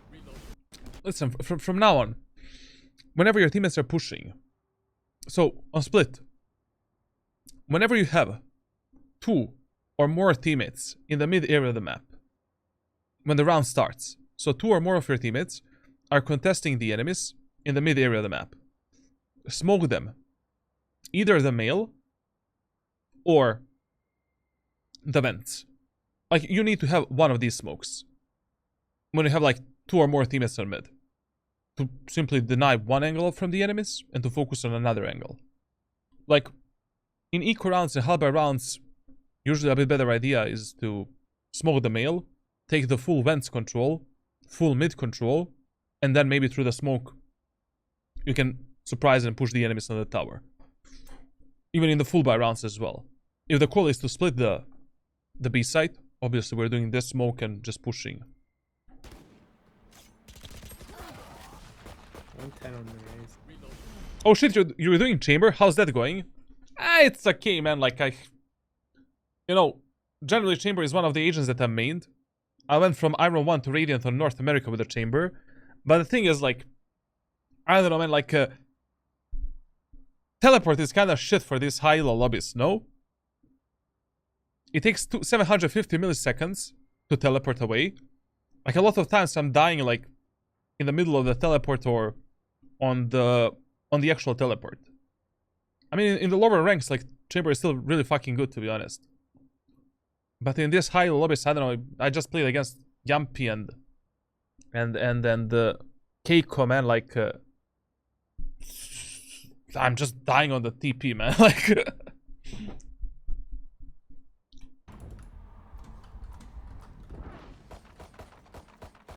What about planting in open for Haven and having one-way smoke for post-plant, Papito? Well, that is basically the default play on the A set of split. You know, on split you should always try to plant the spike somewhere. Here. Just a second, bro. I cannot touch it. Like here, you know, where you can actually see it. Drop the one-way and just fuck the enemies up. I just played for the gimmick. No, chamber is actually really fucking good. Like, from Iron 1 to Immortal 3. I really think that from Iron 1 to Immortal 3, chamber is like A tier, maybe even S tier, depending how mechanically skilled a player is. But in Radiant lobbies, like against top 100 players, like, I don't know, man, like the only benefit that I have with the chamber is operator, and I can do whatever the fuck I want, which I really like. I'm really good with the snipers, but when it comes to the gunplay with chamber, like, you know, I cannot rely on the teleport at all, man. It's really annoying me, like, I don't know.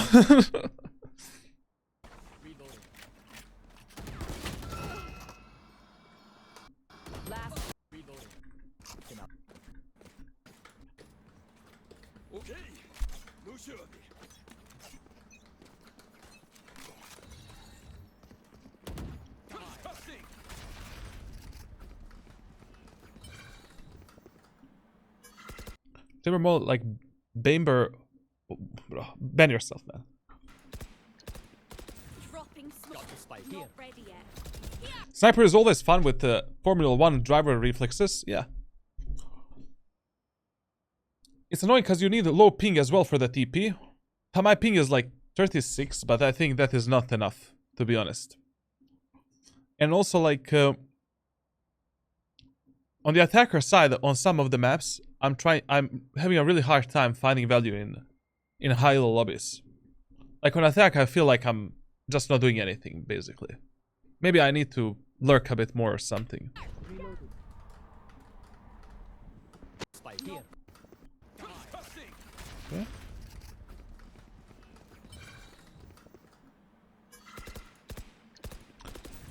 Okay, when it comes to this round, my friend, like, we talked about this round multiple times during this match. You had a complete wrong idea of how you should play on the attacker's side. And please fix your smokes like we talked about it. Not ready yet. Zeki, welcome to you, man. Like I never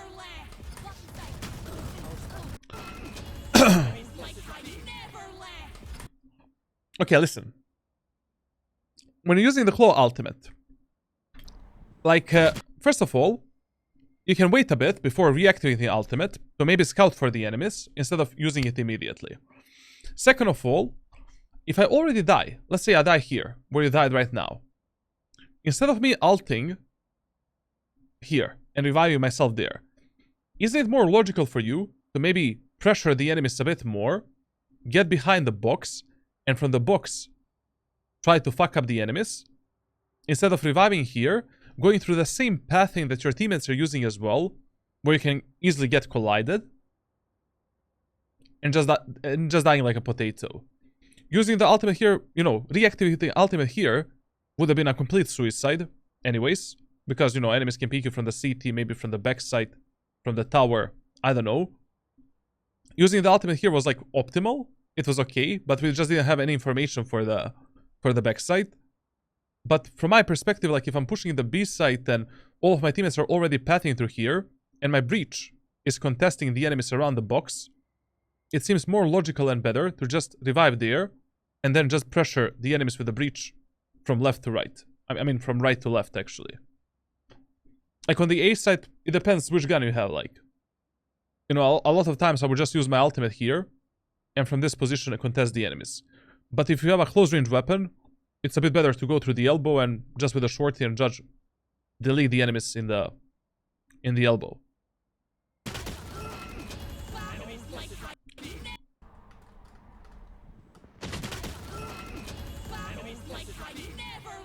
Viper is unplayable now as a solo smoker. She's more like a sentinel.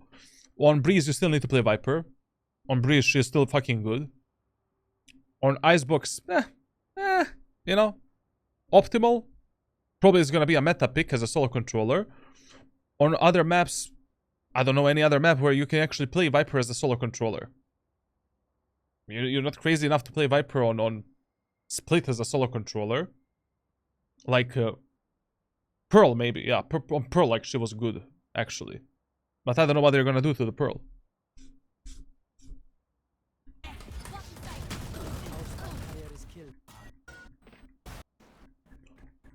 Okay. PvK, man. Can we stop leading our teammates into grave every round, and can we start communicating a bit more and giving them some good ideas? You know, if the enemies have a strong sentinel, such as Cypher, they have a lot of utility that can fuck you up in the choke points, and also like, you know, they can stop and delay your pushes. On Split, you really need to fight for the mid area of the map. You need to split the map a bit more, or try to focus more on gaining the control of A tower and B tower positions, and then falling onto the bomb sites. Like what you're trying to do, like right now, is just, you know, a fucking Sisyph's work. Like you're just rolling the same stone that's crushing you over and over again. Like what the fuck, bro? I don't know, man. Like I was explaining this like so many times for you during the previous VOD reviews that I'm really giving up right now. Like, try to observe, like, you know, try to lead your teammates and try to make your game decisions a bit more based on the map that you're playing and based on the team comps in the game. Like, I have explained every single map, a lot of different, like, team comps for you in my ranked playbook, in exclusive coaching videos, like, through our coaching as well, like, through private messages. Like, what the fuck is going on, man? Do you think Clove will take her place in pro scene? So I think she's, you know, Clove is going to be not really the highest pick ever, but I think that she's going to have like, maybe like 10% pick rate. Maybe. We'll see. Probably some teams like PRX, they're going to create some kind of a crazy shit with her, like, probably.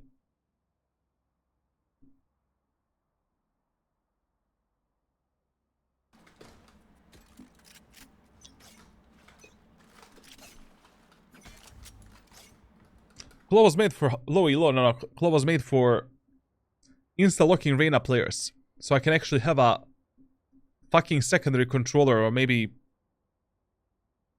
something that is close to a secondary controller. Drop in a smoke. Flash out. Clearing out. Party's over. My ult's ready. Ugh. Oh, there's one more. Tripwire destroyed. One enemy remaining. Just a second. Drop in a Listen, this smoke needs to be a bit faster before your teammates even peek that angle. Smoke the mail or the vents, depending what we want to push. Flash out. If your teammates are already making a lot of footsteps, I don't know why you're walking. You're not keeping your location a secret. Clearing out. party's over. If your jet already killed 2 enemies in the vents, what the fuck are you doing in the vents? Follow up your teammates on the tower, push with them onto A side. My ult's Oh, there's one more. Who cares about this cipher if our teammates on B die? Because enemy Yoru goes crazy mode. We're gonna be 1 versus 2. One enemy remaining. But thankfully our teammates this round were not that mentally ill. Oh, look at that. We pushed mid and we actually won the round. Wow. Where the enemies don't have a sage in their team and they're fucking up in the choke points with their utility.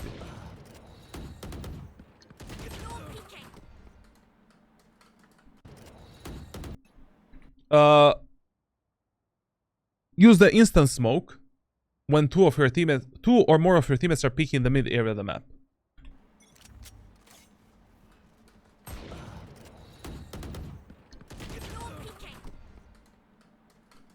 You're late with your utility, and that's why you're not able to support your teammates. But also, I don't know why you're playing default this round, because enemies are never pushing you in the B main or A main. Like, defaulting should never be a blind strategy. Like, you should always default in Valorant to either gain information about the enemies or as some kind of a counter strategy. Like, in this round, there's no reason to default. We already know where are the enemies, what are they doing, how they position themselves. We already know that the mid area of the map is a bit easier than B set and B main and A main. And we know that we should be pushing enemies on B tower or A tower as 5. And we know that we cannot trust our teammates and we need to keep them together in check.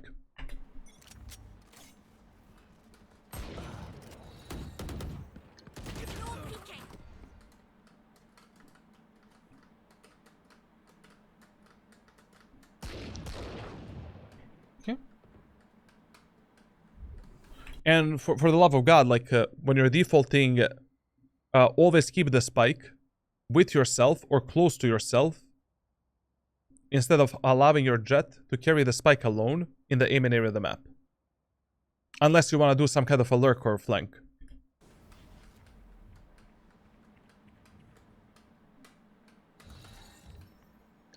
No peeking.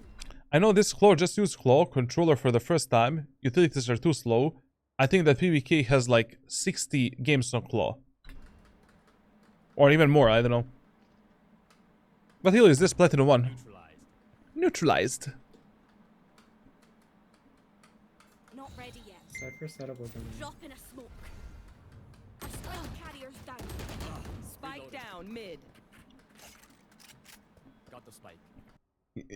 On attack, you really need to, like, there's a lot of moments where you're either holding a wrong angle to refrag your teammates, or you're not properly moving in through a specific area of the map with your allies. You need to focus more on how your teammates are clearing the angles and how they're moving through the choke points in order to refrag them. Like, you're always lagging a bit to refrag them. Move with them. You know, like here, like if my, you know, okay, we're doing a smoke for vents. Okay, smoke is dropping down. I see my jet moving in. Fuck it, I'm running. I'm going with her. Our spell carrier's down. Spike Then ISO is going for a peek. I'm going for the peek instantly. Like, I'm not gonna allow the ISO to take a 1v1. down mid. Now, please, whenever you're moving through the smokes, always try to move sideways. Like, you know, never go into the smokes with the tip of your gun. Drop in a smoke. Like, always, you know. Clear the smokes like this. Exit the smokes like this, you know. I can't use that. Got the spike.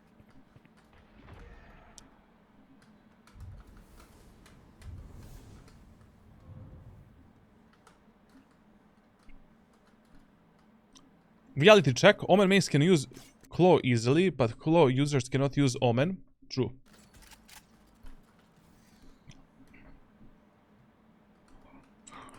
Okay. One very simple rule. Whenever you're pushing a bomb site through the short area of the map, such as vents, always clear the main area of the map. But right now we are 2 versus 3. So, to be honest, we need to find some kind of a pick in CT, maybe together. So what you're doing right now with the ISO is fine, but you should have cleared your anal cavity on A ramp, because right now one enemy can be A ramp. They maybe played a bit more aggro, and we're gonna get fucked. 30 seconds left.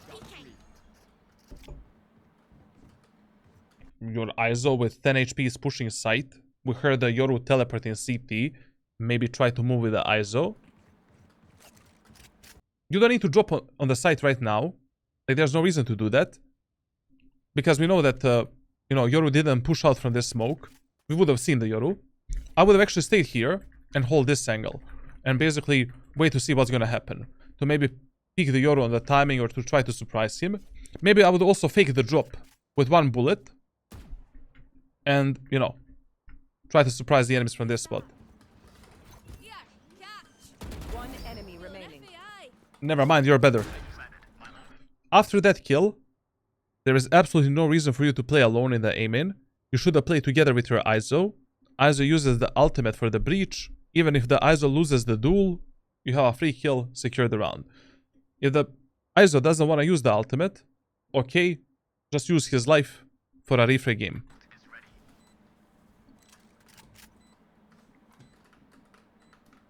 Focus more on that refrag game, man. Like you're letting your teammates do whatever the fuck they want.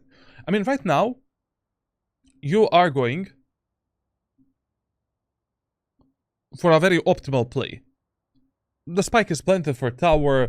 We have a one-way smoke. Okay, we're gonna win this round anyways. Even if the ISO dies. Like to be in a I could buy it. Oh, but there is no way. But no, there is no fucking way, man. Like, they lost every fucking round when they pushed B site. It doesn't make a single fucking sense to push B as 5 unless we are faking A and then going B. How are we gonna push B site against Breach Ultimate, Breach Aftershock, Breach Stun, Omen Paranoia, Omen One-Way Smoke, Cypher Tripwire, Cypher Cage, Cypher Camera, Raise Nade, Raise Satchels, Raise Boombot, Raise Ultimate. Yoru Pop Flashes. And you're playing Claw. You're not even playing Omen to outplay the enemies and to outmaneuver them to support your teammates. Maybe if you're playing Omen, maybe you can go for some crazy place and do something to win a round. But this is over.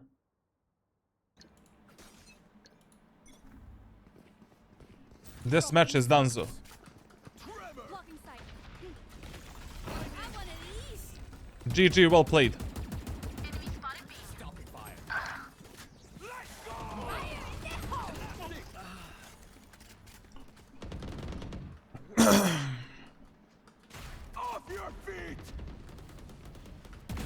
Last player standing. Who's next?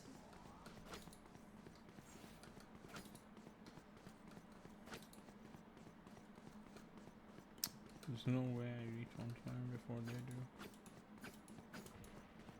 do. The problem is right now, you know, we don't know where the fuck is the enemy Cypher. So while you were doing this rotation, you needed to like, bro left the breach on site alone. He couldn't not have helped the breach at all, man. Because Raze used the ultimate, and Raze was in her anal, was in his anal cavity.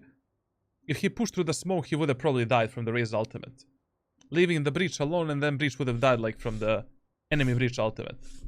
Now listen, while you were doing this rotation, you needed to hold the gun in your hands because we have no idea where's the Cypher. We need to clear all of these angles because only God knows what Cypher is doing. This is not a bad idea. This can actually work. Pre-assuming that Cypher is not behind us knifing us right now.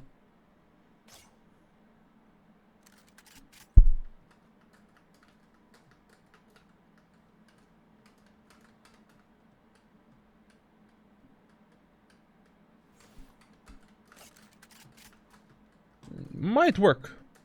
Oh, angle clearing and movement 0 points, huh? 30 seconds left. Come on, bro. We're better than... unlucky, man. Stream sniping. Smokes. Okay, listen. Before destroying this this tripwire, I would have actually used the smokes that are gonna support me on site. Like any smoke setup, to be honest. Or maybe use the smokes to fake my push on B and then go through the vents or something like that. But anyways, like, you know, clutching this round 1 versus 3 is... with a claw is like a heavy fucking task, man. Heavy task.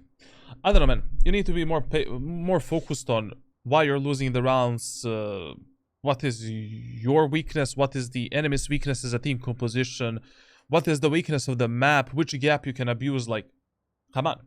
You know, you have my 24/7 full-time support because we did the coaching together. Share with me the clips, like, ask me, brother, what to do in this game, that game, why did I lose this match? Like, this is stupid. Like, from the first round, I saw how this match is gonna go. Like 5-man push on in the first round against the enemies that don't have the Sage in their team. And this team composition, for you with a claw, you need to be a magician to execute the site with your team and to make them live a happy life. And to basically, like, you know, open the site.